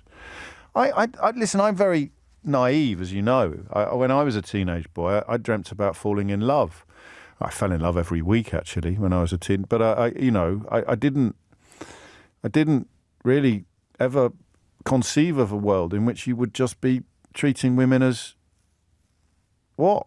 belongings or repositories for your sexual desires? I mean, it is just such an odd appetite that these men have managed to feed. And I think, having spoken to Ella, part of the reason why we haven't appreciated the scale of the problem is because we find it so hard to get our heads around. You're either in it and entirely susceptible to it, or completely baffled by it. Or is that maybe not? Maybe someone... I don't know. I'll shut up and start listening to you. Rory's in Musselburgh, up near Edinburgh. Rory, what would you like to say? Hi, James. I was talking to a producer as well about how I nearly fell into the kind of trap, if you like, of Andrew Tate and his sort of teachings. I don't know if you want to call them that, but so a few years ago I went through a breakup. It was just one of these things that happened. It just stopped working, and I was scrolling through Instagram, feeling a bit miserable. Yeah. And the first videos that came up were actually of a guy called Jordan Peterson, who I'd never really knew much about. And he was on stage with Nigel Farage in London last week. It's almost as if this stuff isn't coincidental, isn't it? Carry on. Yeah, and it was the first videos were very sort of not really any sort of messaging at all. It was very soft, kind of. It was about you being strong, being a sort of independent, and being an individual, being and sort of almost promoting good mental health and sort of looking after yourself. And I think probably because I've watched that video, I've stayed on that video for too long, the algorithm has thought, well, he likes it. He likes this video. He must want more of it. So then suddenly there was more Jordan Peterson videos. And then from there was Andrew Tate videos. Gosh. And then, and not really knowing who Jordan Peterson was, I had an idea who Andrew Tate was, but never watched any of his stuff. And even the Jordan Peterson stuff started then to get more, right-wing, more kind of heavy-handed and more sort of direct. And then, what is it telling you? What role are women being cast in? Well, a negative light, I think, was the... Oh, I knew that bit. Give me a bit more. If you can. It was more kind of, women are responsible for how you feel. It was that kind of... For your unhappiness. For my unhappiness. In that moment. Yeah, and, it was that sort of... Yeah, it was, I sort of was able to tap quite quickly into the fact that wasn't what I wanted to see, but again, it took me quite a while to get rid of those videos from my Instagram. You have to start focusing. You have to start watching cat videos and people falling through ice. Yeah, but there was a point where that was the only thing that was coming up was Andrew Tate. And that's what happens. And again, this is something that we can talk about a bit glibly, but don't fully understand. The algorithm goes into overdrive and it's all you ever see. It's a bit like being hypnotized. It's literally all that you're ever seeing. Women are awful. Women are this. Women are that. Women are the other. Women are this. Women are that. Da, da, da, da. Men, you're weak men. The other narrative is weak men. There was a lot of weakness. There's nothing weaker than being a misogynist. It's born of fear, I suppose, ultimately. But so what do you say then to that thing I was flirting with just before you came on, that you're either vulnerable to it or you're not? Because you sound as if you were not vulnerable to it. Could they have identified a vulnerability if you'd been built slightly differently, if you'd had slightly different experiences, if you were slightly more unhappy or slightly angrier about the world? Could you have fallen for it? Absolutely. I think, and I can see how that could happen, and I think that's how they exploit it. I think I'm quite sort of fortunate. I've had quite, positive male role models in my life. My dad, my stepdad, and a few of my friends as well, and and also my mum has been an incredibly positive female role model in my life. But there's so many lads circling this plug hole that they must include lads who've got mums like yours and mine. They must include loads of boys who've got loving parents, loads of boys who've got loving mums, sisters that they like and respect. And yet, Is it Jekyll and Hyde? Is it that the door closes, you find yourself in different company? We all behave a little bit differently according to the company that we're in. But I think again of those 3 lads on the bus that I told you about 10 years ago, and how you choose. There's a moment when you choose. Am I going to go along with this? Do I like this? Or am I going to move the other way? Rory's described that moment brilliantly. This is, crikey, I thank you for putting at the very top, please do not disclose my name or location, and you'll understand why, because I have on occasion accidentally failed to observe requests like that, although if I'd done that in this case, it would be a disaster. The football team at our local sixth form college, that's how you know why the disclosure of location could have been deeply problematic, were caught viewing an actual rape online and joking about it together. The whole team has now been attending a 2-day aggressive masculinity course. As the mother of girls at this academy, I fully support this action and hope it helps the boys learn about what is acceptable behaviour. I thought, and I'm going to close that so that I don't accidentally say your name, I thought when you wrote, as the mother of girls at this academy, you were going to say, I am absolutely horrified by this. But of course, the conversation is about what guidance is in place. How does that happen? Answer, it gets normalised.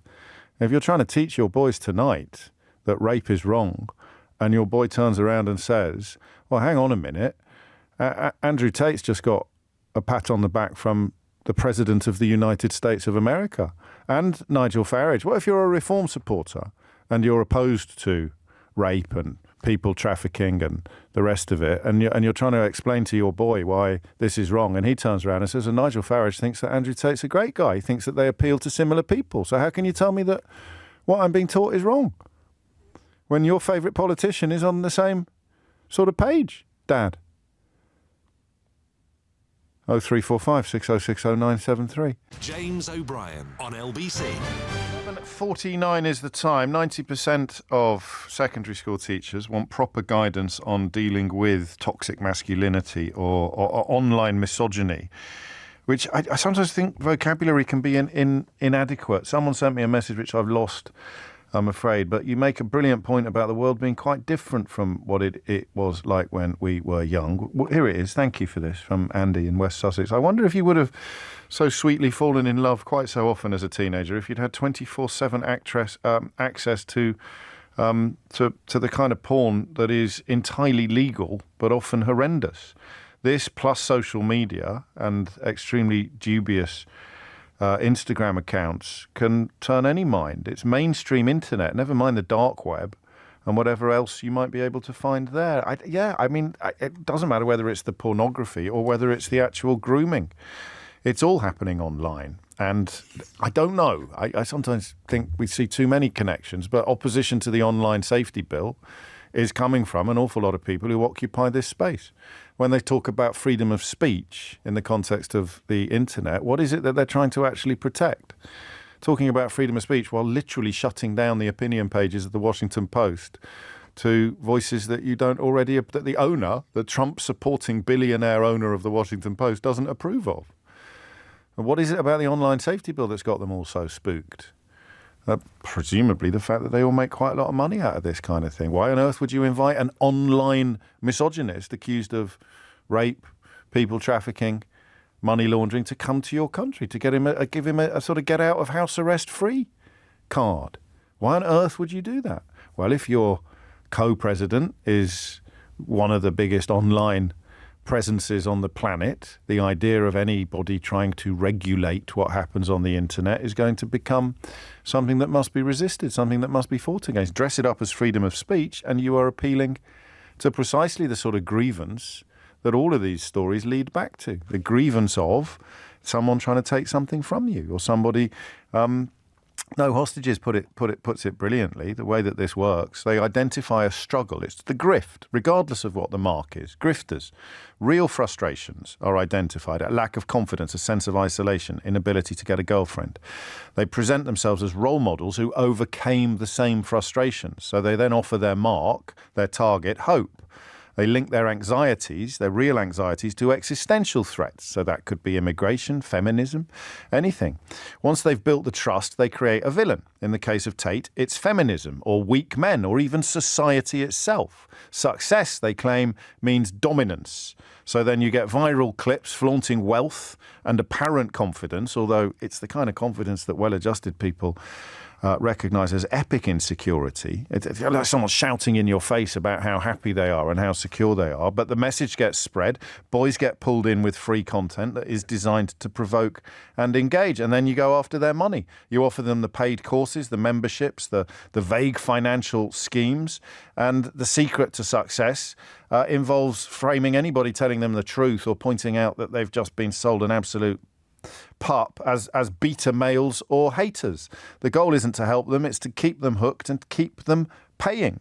So you need to teach people to recognise when they're being groomed. If you can develop that skill, if you can hone that skill, people will be able to protect themselves from the so-called manosphere. But of the many and any of the other dangerous grifts that have grown in influence over the past 20 years. And that's why quite a lot of the same names have kept popping up in the course of this conversation. Don't worry, it's Mystery Hour next, so that will be an altogether more cheerful conversation. But before that, Patrick's in Battersea. Patrick, what would you like to say? Morning, James. Strange that you should get onto football teams, but I'm a coach of under 13s and under 17 boys. Okay. And this is a problem. First started to manifest itself in the way that I saw boys reacting to losing when their mothers come to, comfort them and all that. Yeah. The way they speak to their mothers and treat them.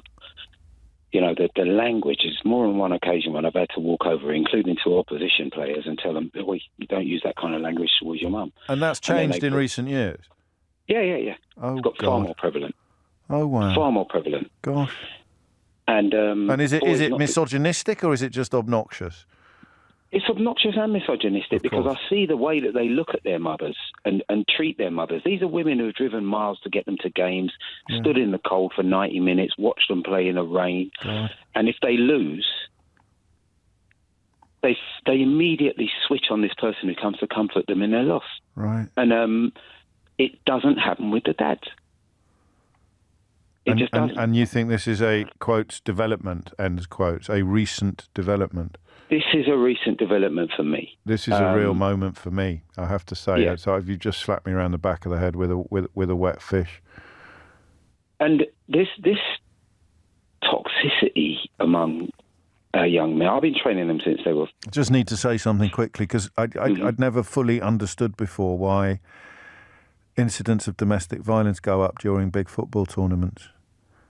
But it's the same phenomenon, isn't it? It's a tiny number of grown men who will lash out at the woman near them when their team gets beaten. But you're describing people lashing out, young men, boys in large numbers, lashing out at their mothers. Because, well, the two are connected. Yeah, of course If you think that these grown men have been lashing out at their partners when their team loses, and this little boy of 4 and 5 who loves football is sitting there watching it. Mm. And now this boy is 15, 16, and he has been sitting there watching it for 10, 11, 12 years. It's nothing to him to do the same. Because his father, who is his hero, has always done this. And now if there's no hero anywhere, they're going online, they're seeing the bloke with all the fancy cars, and they are seeing, they are receiving permission to talk to all women, including their mothers, with complete contempt. And they wouldn't do it if their dad was there. No. And they certainly wouldn't do it to their dad. It's the same as the wolf whistle, James. It's the same as the old-fashioned wolf whistle. It is a bit, actually. Doesn't happen if the lady is walking with her man, whether that man is her brother, her father, her sister, her uncle, her dad. It doesn't happen. It's when she's on her own or with another female. Yeah. It's a kind of form of cowardice, I find. But with these young men, let me give you, for instance, yesterday, one of my young men who has a tendency to miss games because he's, I just say to him, you can't play because of your behaviour towards your mum. Because his mum will text me and call me. Sometimes she'll phone me without him knowing, and I'll hear him ranting in the background. Really? I'd never thought of this angle. I just only thought about classmates, about girls in their class, but you're describing it being directed at their mothers. Yeah, especially if the fathers are absent. Yeah, of course. So he hasn't been allowed to play for a couple of weeks. Right. So he's back, and he comes back, and he's welcomed back by me, by his team, and practice is going on. He gets into a little tussle, which happens from time to time, a little bit of aggression. And he grabs another player, throws him to the ground, stands over him, and I come over and tell him, behave yourself, straighten it up. They get up, they shake hands. There's still a little bit more tension within him with, a couple of other of his teammates. But he kicks a ball over the fence. Right. And into the bushes.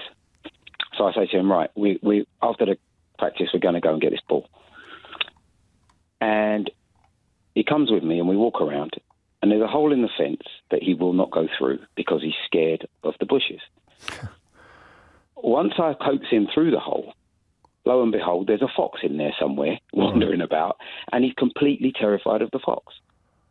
And he runs back out through the hole. So these weaknesses are apparent if you can... I don't even like the word weakness. It is fear that he's masking by being violent and unpleasant and taking it out on somebody who's not capable of fighting back.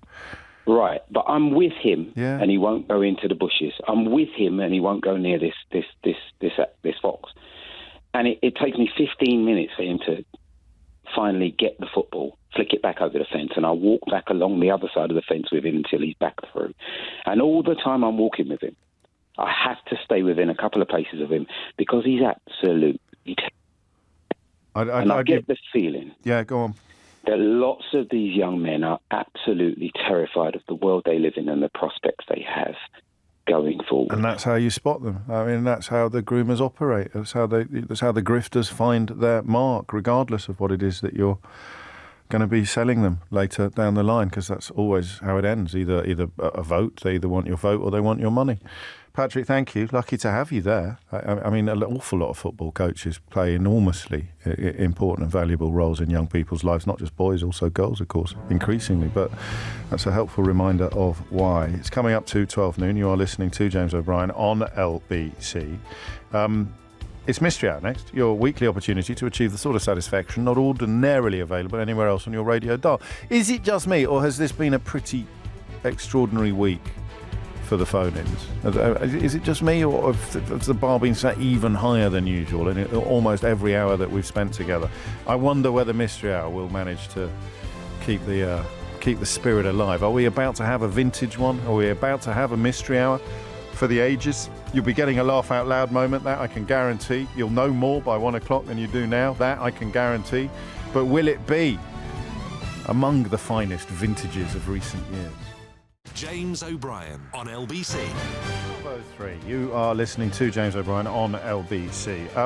With regards to the conversation we had in the last hour, there is a superb book by Laura Bates called Men Who Hate Women. It's not by any stretch of the imagination man-bashing, but it does lift a lot of lids off some of the subjects that we've touched on. And I know Laura a bit, and she's got a new book coming out as well later this year, which I've been sent an early copy of, so I'll report back on that soon. Time now, though, for completely different matters, altogether lighter fare. It's Mystery Hour, your weekly opportunity to achieve the sort of satisfaction not ordinarily available anywhere else on your radio dial. If you're not familiar with this feature, you're going to have to trust me when I say it's very special, because it doesn't sound it when I describe it. Someone rings in with a question, and then guess what happens? Someone else rings in with an answer. But somewhere in between those two moments, something magical often happens. So magical, in fact, that it's inspired its own board game. And you can win one. All you have to do to win one is be my favourite contributor of the week. If you are not lucky enough to be my favourite contributor of the week, or if you would rather put pins in your eyes than ever ring a radio station in your life, and there are many, many, many people in that category, even though I'm so warm and welcoming and kind, then you can buy one. And if you go to mysteryhour.co.uk, you can find out how, or indeed you can just buy one. A quick word about Gene Hackman. A lot of tributes pouring in for him. Still a little bit of mystery surrounding the circumstances of him and his wife being found dead at their home in America.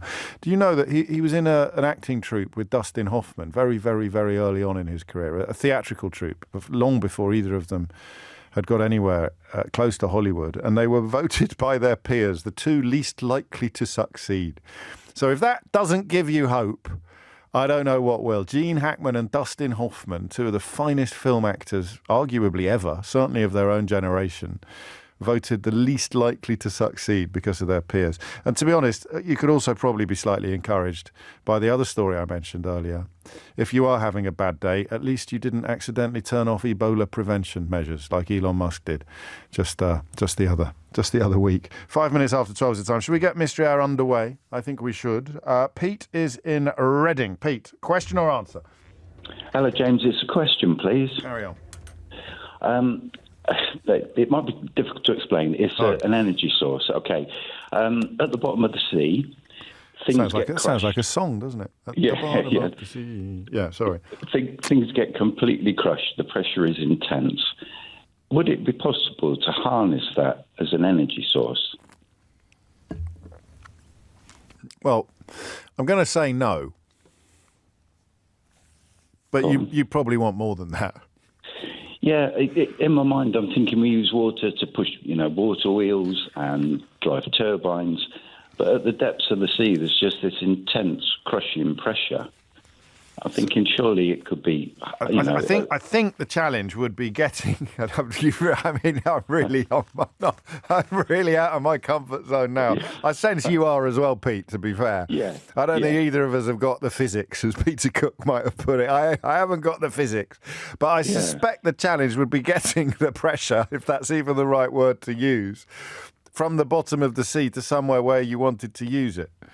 Yeah, I understand what you're saying. It's more in the thought of if there was some mechanism down there that could convert this pressure into something. Well, that's why I'm saying no, because it's one of those questions where unless you are one of the great geniuses of our age, without anyone having noticed previous to this call, then if it was possible, it would have happened.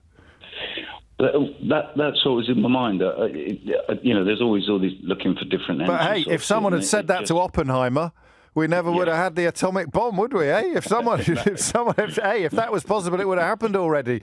He'd have gone off and become a fishmonger instead. Okay. There may be absolutely no answer to it, but it was just one of those things that's been banging around in the back of my head, and I thought, I wonder. I've got a lot of comedy script writers listening to the show today. Of course, I shouldn't have said I was out of my comfort zone. I obviously should have said I was out of my depth. I say way out of my depth on this one, Pete. Let's find out. Is there any way of harnessing the energy at the bottom of the ocean, what crushes things? 0345 6060 973. Thank you, Pete. And I'll tell you what, if there is, I'll give you the money myself. Rachel's in Coventry. Rachel, question or answer? Question, please. Carry on. I will have to say, disclaimer at the beginning, this isn't actually my original question. All right. My friend Dan spoke to you a couple of weeks ago about hospital gowns. Oh, yes. It was a good question. He got a good answer as well, didn't he? He did, yeah. It's his question. Okay. So he wanted to know why some animals go to the toilets whilst moving, such as birds and horses, but some have to stop. Is there a biological reason, or is it just behavioural? His question. Don't moan at me for bringing the tone down. It's his question. Even if I was going to be blaming you for bringing the tone down, my beef would be with the producer, not with you, Rachel. I encourage people to ring in. I'm a little bit surprised. It's all Dan. And also, it's down to Dan. I'm a little surprised you got past quality control, such as it exists on this programme. But I don't know that it's true, is it? So who stops? Or not who? What stops? Don't say... Humans? Are we thinking of humans chiefly? No, not really. I hope not. No, not really. His example when he because we voice note each other questions. Oh, I like that. His example was like a bird, or and I was thinking of like a horse. But then if you think of a cat or a dog, they would genuinely stop. Stand still. All right. Yeah. I mean, I'm going to put it on the board, but more out of politeness than hope. It's all Dan's fault. It's all Dan. Yeah, we're blaming it on Dan, although no one forced you to ring in, Rachel. But so why do some mammals do their toilet stationarily while others can do it on the move? 0345 60609. Actually, the problem with that question is the more you think about it, possibly the more interesting it gets. But you don't really want to think about it. You don't want to be conjuring up images of more and more mammals doing their toilet. I don't know why I'm using the phrase doing their toilet. I don't even know if that's an acceptable phrase. But anyway, there it is. It's on the board. Toilets and the bottom of the sea. So 2 questions about bottoms. No? Oh. Barney's in Brighton. That's agreeably alliterative. Barney, question or answer? Question, please. Carry on. So, basically, I was wondering, if you've got a pot on the stove, say you're cooking a stew or a bolognese... A carbonade, mate. Or that, yeah. I did a carbonade last night. Oh, very Beef nice. shin carbonade, one of Nigella's. Absolutely delicious. Well, I say I did it last night. I did it a couple of weeks ago, but we had half of it left over in the freezer. Mate, it is exceptional. It really is delicious. Anyway, carry on. So my question, is so you have a pot of, say, it could be anything, stew, bolognese or anything, Carbonade. and when it's on the flame, carbonade, yeah, you don't see much steam coming off it. As soon as you move the pot off the flame, suddenly all the steam comes off the pot. Really? Why is that? Yeah. I mean, I'm sure people will know what. Well, Keith's nodding, and he's a big. Keith loves cooking. He's a big chef. You've got. When you say coming off the pot, you mean coming out of the pot, coming off. Yeah, so coming off the food, off the stew. Yeah. So when it's on the flame, it's very little. You move it off. I can't remember whether it works with water or not. Because, okay. But I've never noticed. I'm sure it probably does because I've never noticed. You move it off, and then you'll suddenly have all the steam come off it. I think I know. Ah. I think it because when it's bubbling, the steam doesn't form. Ah. Possibly. Needs a bit more work. This. Yeah. Stay there. When it's bubbling, the steam. No, I've not got it, but that's what it is. Because the only thing that changes with the stew. Right. When you take it off the heat or you turn the heat off, it stops bubbling and the steam appears. It could be. So the bubbling, Occam's razor tells us, Barney, that the bubbling is related to the steam. Right. It would be, yeah. I mean, whether anyone's got any other ideas on it or you're fairly confident of that. No, I'm not taking a round of applause for that, old tip. I'm just pointing out that the correct answer will almost certainly encompass what I have just said. Right. Are you do you cook for fun or? I'm a chef myself. Yeah. Oh, I like that. What's on the agenda tonight? Or even the menu? Actually, I don't know why I said agenda. We've got bolognese. It's a working Italian restaurant, so. Oh, lovely. Yeah. Do you do zabaglione?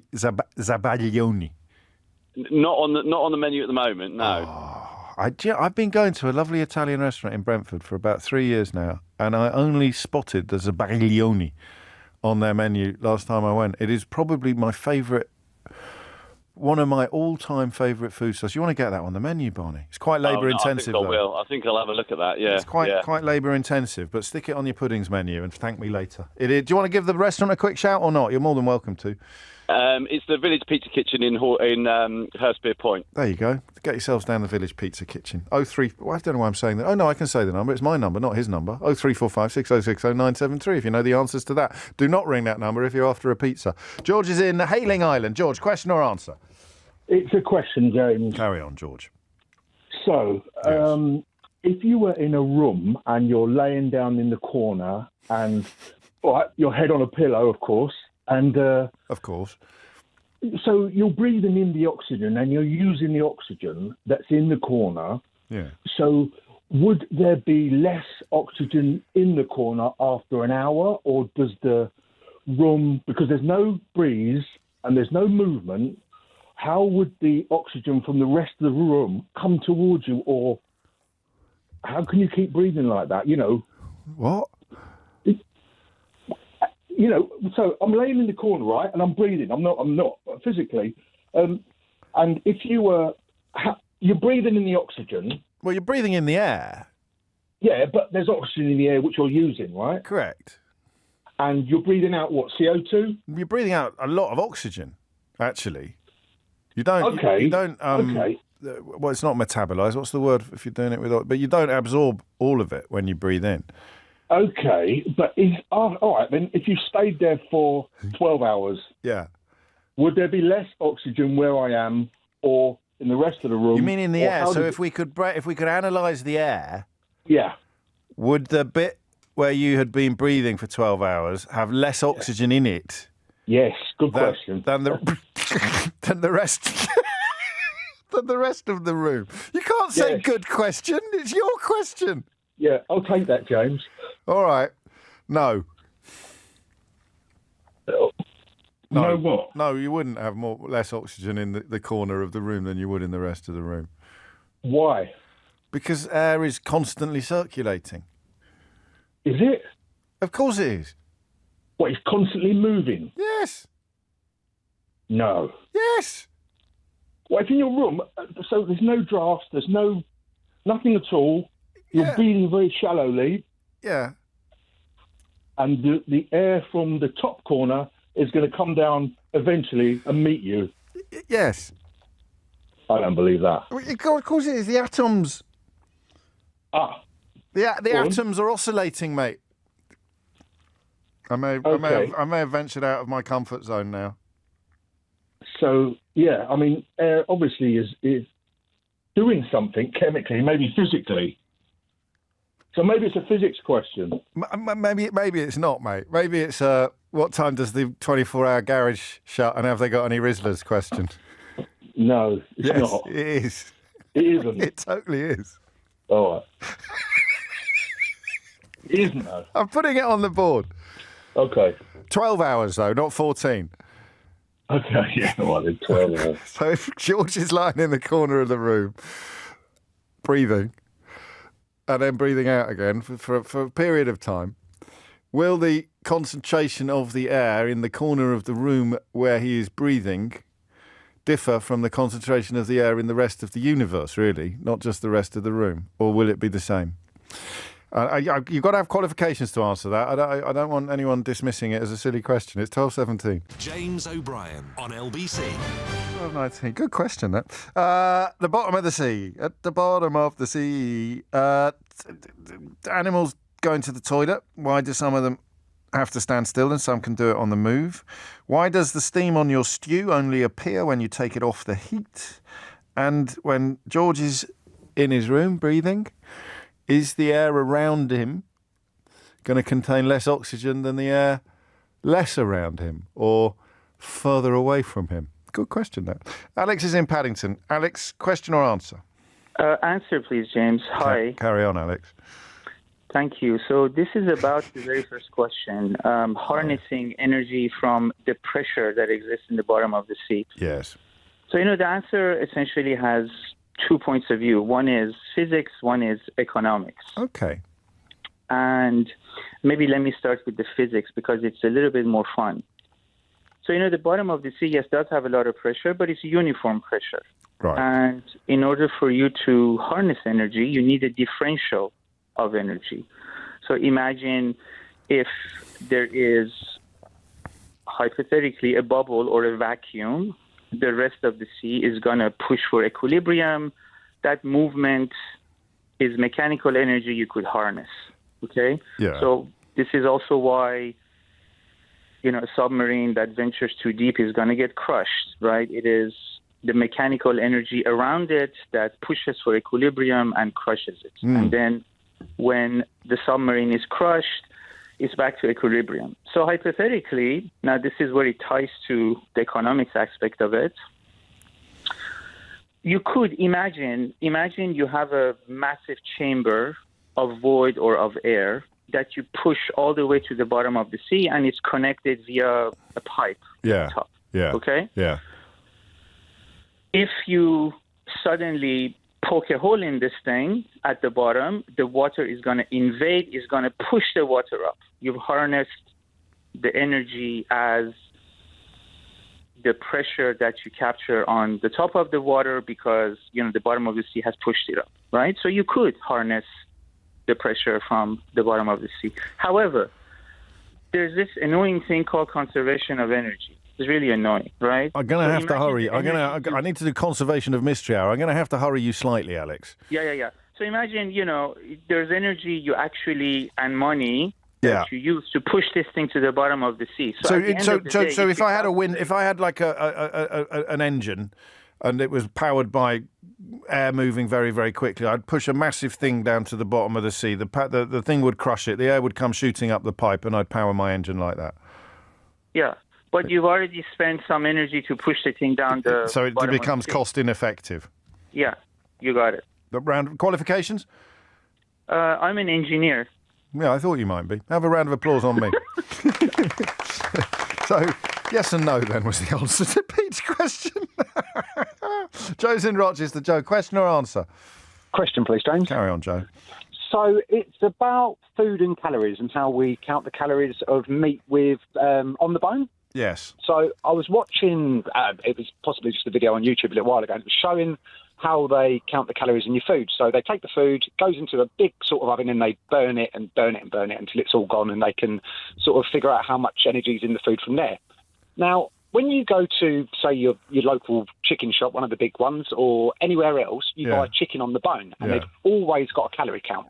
And now my question is does someone take off all of the edible meat from the bone before they do the calorie count, or does the calorie count include bone cartilage as well as the meat?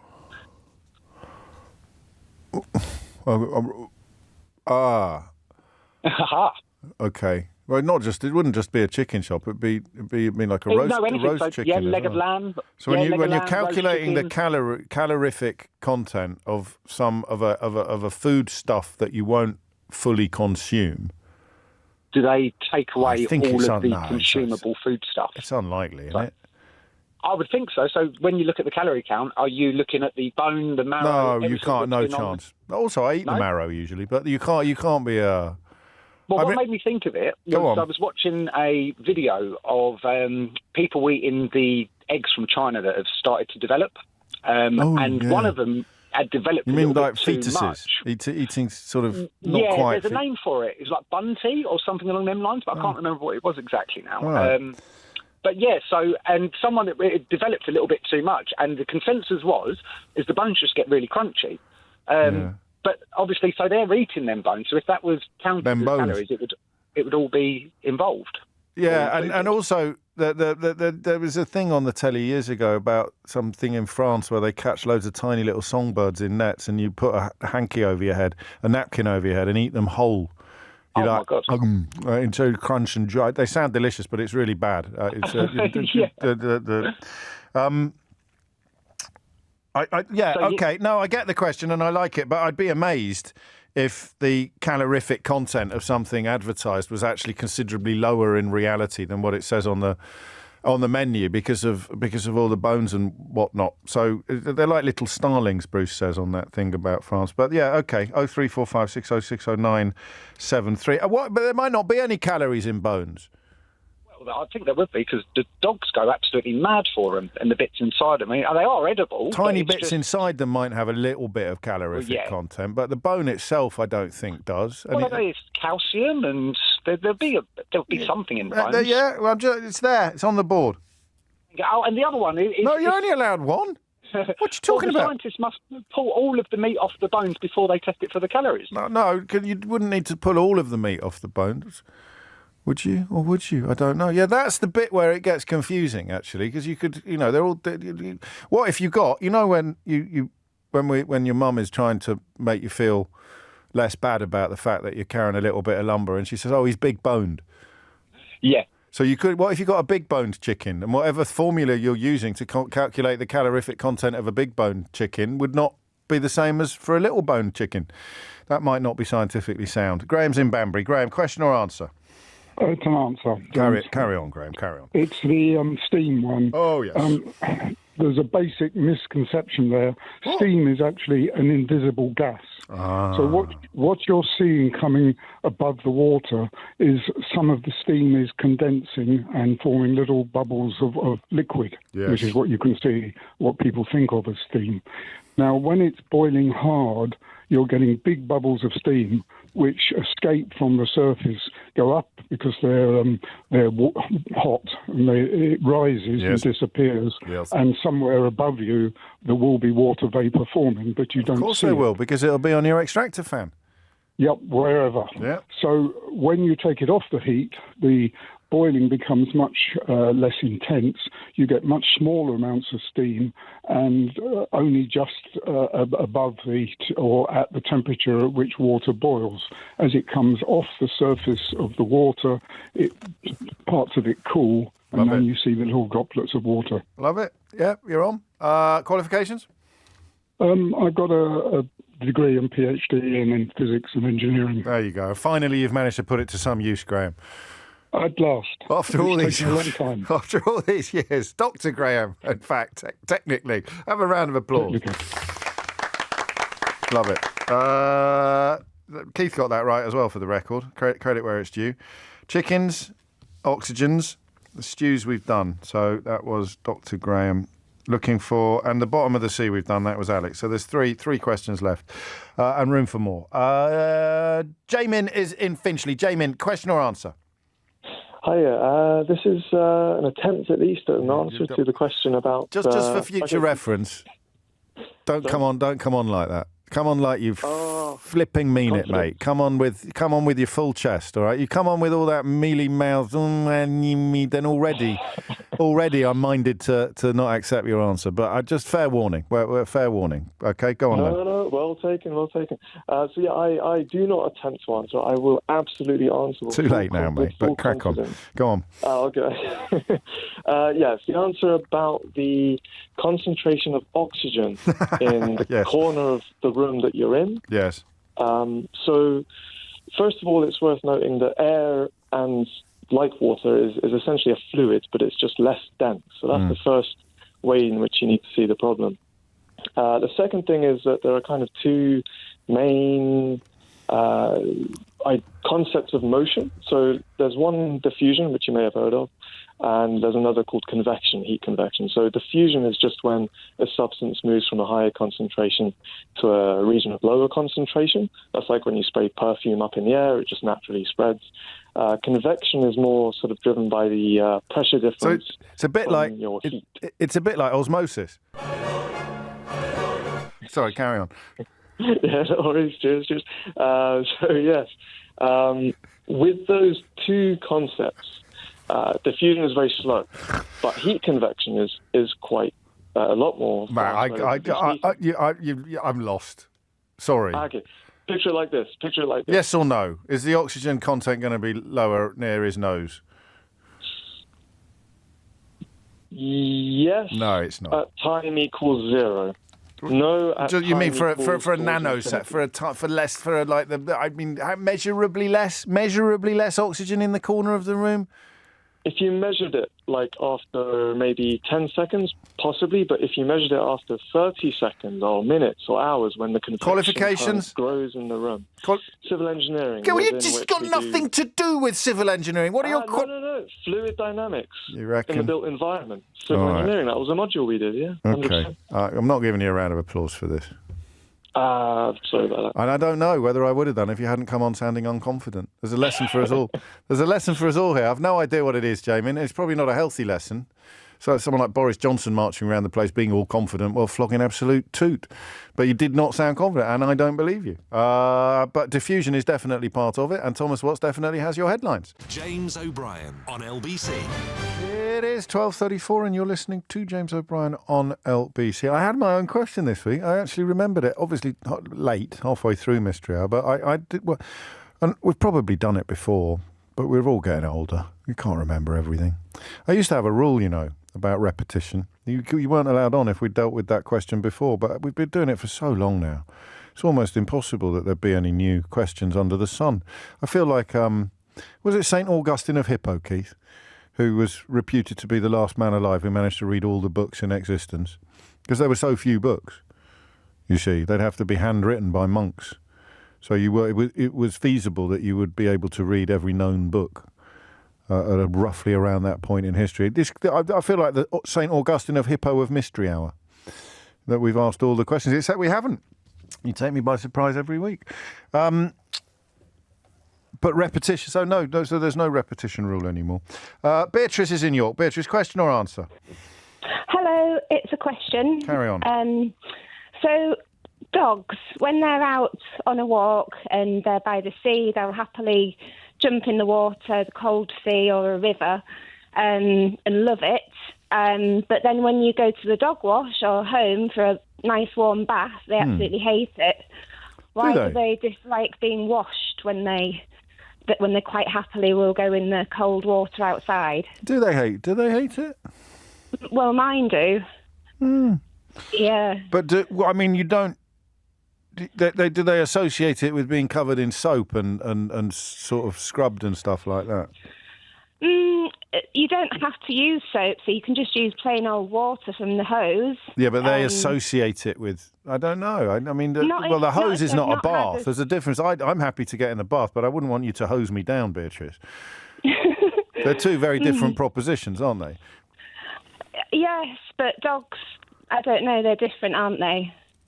Yeah. I don't think no, but you said they'll jump in the sea or a river, but they won't enjoy jumping into a bath.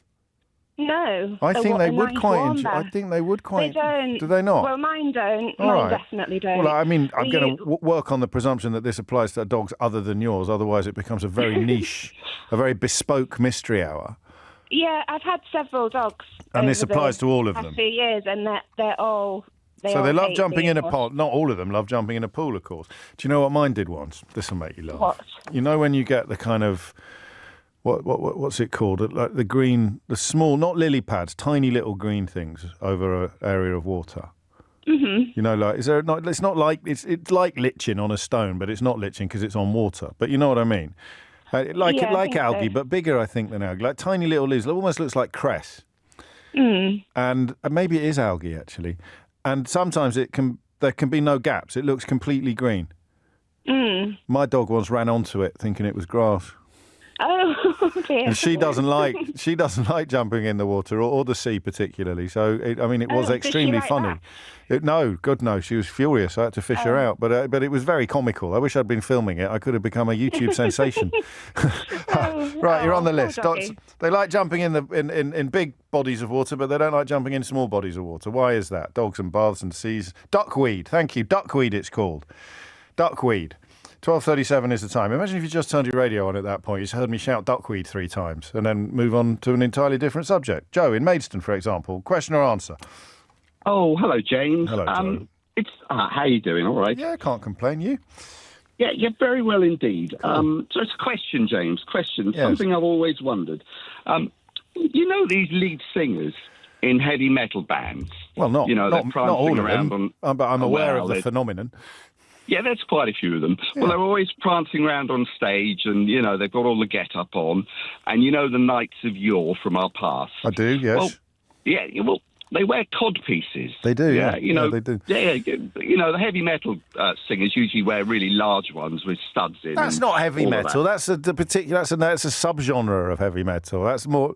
You wouldn't catch Ozzy Osbourne wearing a cod piece, would you? Oh, I don't know so much. Really? Maybe. I can't quite remember with Ozzy. But I'm thinking of Iron Maiden and Saxon, and there's quite a few of them. Judas Priest, and of course our knights who used to defend the realm back in the past. Well, not just knights. Anyway. Anyone in Tudor times would have worn a codpiece because they hadn't invented trousers. So you'd wear 2 stockings, and then the codpiece would cover the middle bit. Well, I'm wondering if that's the answer. Well, anyway, so the question is, why is it called cod? Why a codpiece? What's going on there? I mean, it's worried me for a while, really. I know the answer to this. Do you? You've got my affectation of your voice going up several octaves at times, haven't you? We suffer from the same. I have indeed, especially when I'm surprised. Well, that's generally how it works, isn't it? so I know the answer. It's more of a glam metal. Anyway, that's not the question. It's actually quite straightforward when you think about it. I think whether it's Anglo-Saxon or another Germanic language, I can't remember. But cod means scrotum. Oh, that's a fishy answer. I'll tell you what. Imagine if you just turned your radio on a minute ago and you heard me shouting dickweed and duckweed, and you turned it off again, and then you turned it back on again, and I just shouted scrotum on the radio. But no, that's the correct answer. I know it because we've had it before. Oh, what a pity. Why is that disappointing? I was really hoping that, somebody was... Well, you've enlightened me, so you get your round of applause. But why do you sound so disappointed? Well, I just, didn't think the answer was that simple. Well, what were you expecting? Well, I think your answer's something fish-related, or...? Well, I think your answer's a bit fishy, Oh, I James. see. Oh, you didn't do the whole question to set that joke up, did you, Joe? No, not really. I hope you didn't, mate. Anyway, it's all about scrotum. Mark's in Woolacombe. Mark, question or answer? Hi, James. I think I've got an answer. Let's have a find. Let's see. Thank you. You've done that thing, though. You sounded I know. You sounded less than confident, but I won't monster you. Go on. Well, it's about the pooing animals. I think that the animals that stop for a poo are predators, and they can poo in peace. Nothing's going to hurt them. And the animals that have to keep moving, like horses and cows, they're prey animals, and they've got to keep roving around, unless, of course, they're a rabbit, in which case they can just shoot down the hole. I like that. I mean, you've just given it some thought, and that's where given it some thought. Yes, that's where it's led you. It makes sense, doesn't it? I'm just trying to think of any exceptions. Humans are predators, aren't they? Without going into any further detail than that, dogs, cats. Whereas a mouse or a rat would be doing it on the run, doing it on the move. Yeah, they would. Yeah, that's a really good answer. Qualifications? I've got a dog and I've seen a horse. Flipping heck. You're basically David Attenborough. Kind of, yeah. I like Woolwickham. It's one up from Saunton Sands, isn't it? At least one, probably 2 or 3. All right, so one massive beach, and then you've got the Baggy Point, and then you're in Woolwickham. That's it. No, I love it. So you walk across from Putsborough. Lovely. A really beautiful part of the world. Have a round of applause on me, as if you weren't blessed enough already. Thank you. Thank you. Graham's in Bromley. Graham, question or answer? It's a question, James. Carry on. Yeah, basically, it starts with the assumption that in deep space, or in space, there's no north, south, east or west. So Is that why no one can hear? Is that why no one can hear you scream? Exactly. Sorry, carry on. Yes. So, assuming that there's no up or down, or there's just space. How would we be able to navigate? Because we can't use compasses, or any star charts we've got are only on a sort of 2-dimensional plane. So if we were traveling, how do we know that there is no? Forgive me, this is probably a stupid question, but why is there no north, south, east, or west in deep space? Well, I mean, I said it was a big assumption because maybe the answer is that there is, but But why wouldn't there be? Because you haven't got magnetic north. You can't use a compass. We can't use a compass, so how do we know which way is up or which way is down? It just seems to me that in space you're everywhere and nowhere, really, as they say, Yeah, but I haven't got a compass. I mean, I can use electronic technology. My phone knows. My phone knows where north is. How does it know that? I mean, your phone, I suppose, is getting it from somewhere with a compass. That's on a fixed point. But the further we go out into space, So satellites is the short answer. But then you will say, what if you're so far away that there aren't any satellites anywhere near you? Yeah, it's, because we've got a fixed point on our planet. We've got our magnetic core. Are you sure this isn't another 24-hour garage question, Graham? It's not. Are you sure? No. I think it is. What if you go past the furthest planet and your compass and you can't? How do you know which way north is, man? It does sound like it, but I've just got a very vivid imagination. I don't quite get the question. So, if you're in the deep space, how on earth do you navigate? Yeah. All right, 0345 60 60 973. And while you're there, can you get me some Watsits? You would not believe it, but I'm actually parked at a Tesco's garage right now. It's 1:45. James O'Brien on LBC. 12:47. A few of you think that I misspoke earlier in an embarrassing fashion. Well, I did misspeak when I said dickweed instead of duckweed, but it's not embarrassing. Dickweed's a perfectly acceptable word. It's in the English dictionary. It means a sort of obnoxious or contemptible man. Although, if I were giving out prizes for texts, I would be sending the one who told me that dickweed, duckweed and scrotum handled my divorce. The firm of high street lawyers. Federico is in Telford. Federico, question or answer? Answer. Carry on. Right, okay, so to do with the oxygen concentration in the air if somebody's lying in a corner. Yes. Most of previous callers touched on the right issues, but it's actually very simple.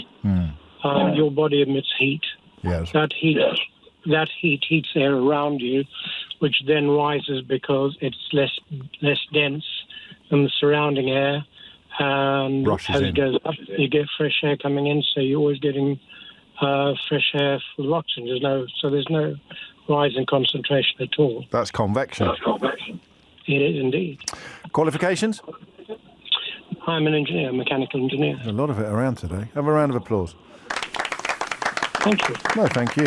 It's a good place to be for engineers, Telford. It's a sort of Brunel country, isn't it? Yes, amongst others, yes. Amongst others. Oh, there you go. Thank you, Federico. We did well there. I like that question. It was a good question in the end. I tell you what, it was George, wasn't it? He's going to, at the moment, the competition to win the Mystery Hour ball game is quite stiff, I would suggest. Alan's in Watford. Alan, question or answer? It's an answer. Carry on. Okay, so this is how to navigate in space. Oh, yes, thank you. Right. So it's done with what we call inertial navigation units. Yeah. And they're gyro-based devices, yeah?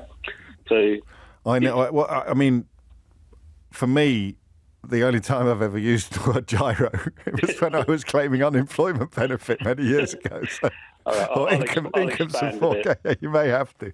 Yeah. Okay. So if you can remember those kids' toys that you'd want to gyroscopes. Yeah, of course. Okay, so if you spun one of those on a plate and the plate had a dimple in the middle, you could move that plate to quite an extreme angle and the gyro would always stay upright. So it's a gyroscopic compass is what we're talking about. Well, yeah, so if you imagine you've got one of those in each direction, forwards, backwards, sideways, upwards, and you can measure that movement, then you can tell how far you've moved from a reference point. So all you need to do is to sort of home in on a celestial body like the moon or even the Earth or a star. Yeah. Set your gyros against that, and then you can work out how far away you've moved from that. So you need one point of reference, one established point of reference, one known. Yeah, at least one. I mean, you probably ideally more probably using multiple because you could triangulate then. Yeah. Qualifications? I'm a pilot. Yeah, but not in space. But not in space. No. Same principle. Yeah. But aircraft use these systems as well. Oh, lovely stuff. Round of applause. Where are you flying to next? Nowhere. I'm decorating. Oh, OK. Carry on. It could have been outside Tesco's, I suppose. Sarah's in Islington. Sarah, question or answer? Answer. Carry on. I'm answering the dog question. Oh, good. So basically, the dog, when you go with a hose, you shock the dog. Yeah, I know. I know. It's a bath, not a hose that intrigues me. So, but then do they know, if you put them into a bath of water, they're not expecting to be put into a bath of water? They're not. If you put them in and then you run the bath, or I groom my dogs. I have 7 dogs. You grow your dog. You grow your dog. Groom your dog. Sorry, we were talking about grooming in the last hour. Of which 6 are coated breeds that need to be groomed regularly. Yes. And when I groom them in my shower, I don't have a bath, so I groom them in my shower, and I start with one of the back legs. Yes. By their foot.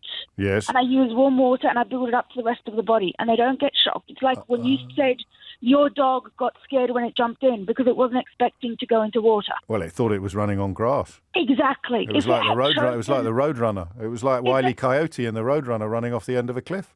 Exactly. Little legs kept moving. Little leg kept moving. The world froze for a moment, and the poor little thing went under the surface. If it had chosen to go in and it knew it was going into water, it probably would have loved it. Yeah. So if you ran a bath.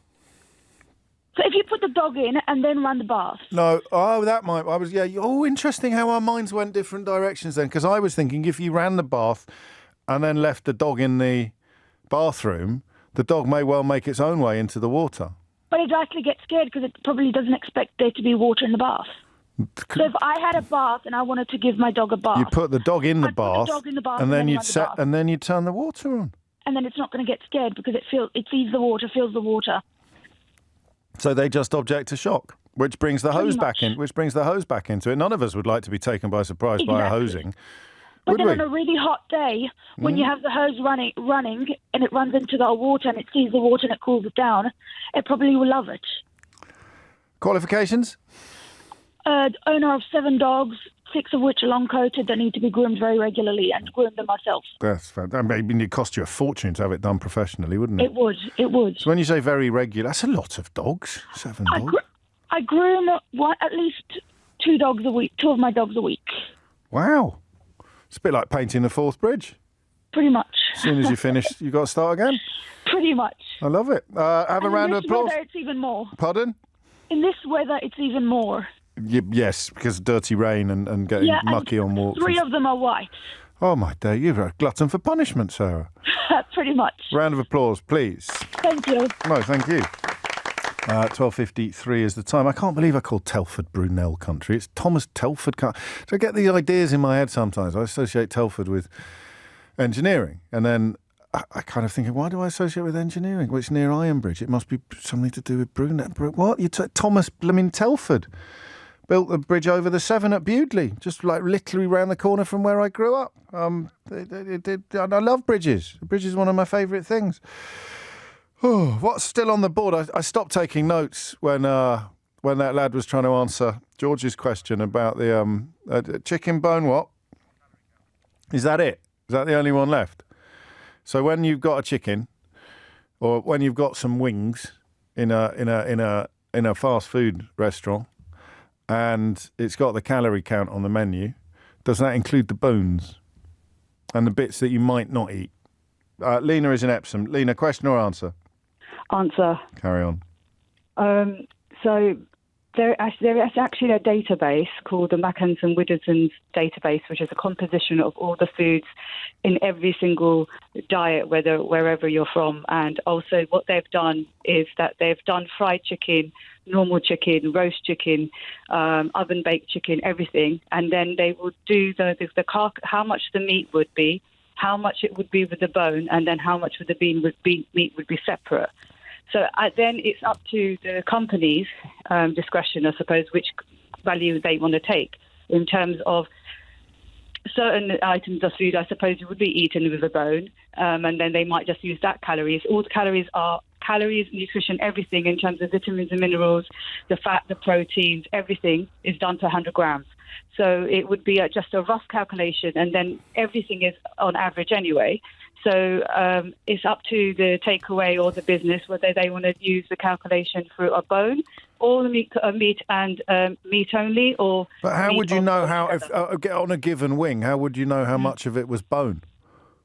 Majority of the time, they would only be doing the calories on just the meat only on itself. No one really adds the bone. No, that's what I thought. But how do they do that then? How do they know how much meat there is without the bone? Because they can't weigh it. Say that question again. How do they know how much meat there is without the bone? Without the bone? Oh no! So they, as I said, they've already done that calculation like before. So no, but that tells you how many calories there are in 100 grams of meat. Yeah. All right. So they just divide it by, so for example, a portion, isn't it? So a portion. No, how much bone? How do they know how much bone there is? Because you might have a huge bone in one wing and a tiny bone in another.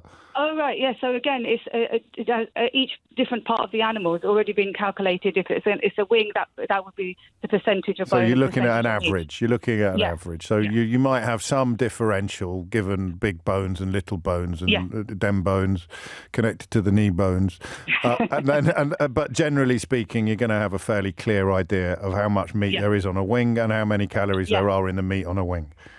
Yeah, exactly. Qualifications? I'm a registered dietitian. That'll do nicely.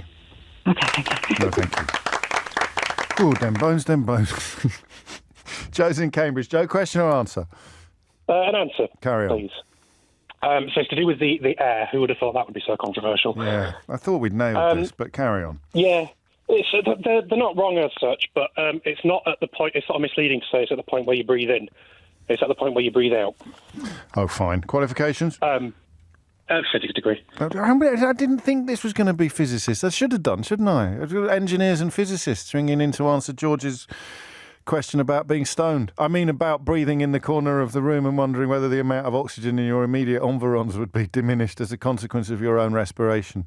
So the answer's no, and the reason is convection, but it's the inhalation, not the exhalation, that creates the movement.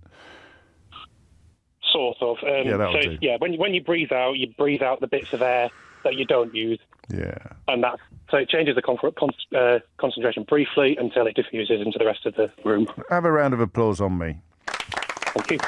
Thank you. I was it David who said, I've got a dog and I've seen a horse? He came close, but it has to be George for the board game, doesn't it? Because he'll be able to play it in the corner of his room. His mystery hour board game. That's it from me for another day. Just to remind you of the lyrics of Dem Bones, it goes Dem Bones, Dem Bones, Dem Bones, Dem Bones, Dem Bones, Dem Bones, Dem Bones, Dem Bones, Dem Bones, Dem Bones, Dem Bones, Dem Bones. Hear the word of the Lord. But it works better if you sing it. If you missed any of today's show, you can listen back on Catch Up on Global Player, where you can also pause and rewind live radio, as well as listen to a range of podcasts, including James O'Brien Daily, the best bits of my show in 60 minutes, a 60-minute package every day. Download it now for free from your app store or head to globalplayer.com. Coming up at 4 on LBC, it's Tom Swarbrick. Now it's Sheila Fogarty. Thank you very much, James. James O'Brien on LBC.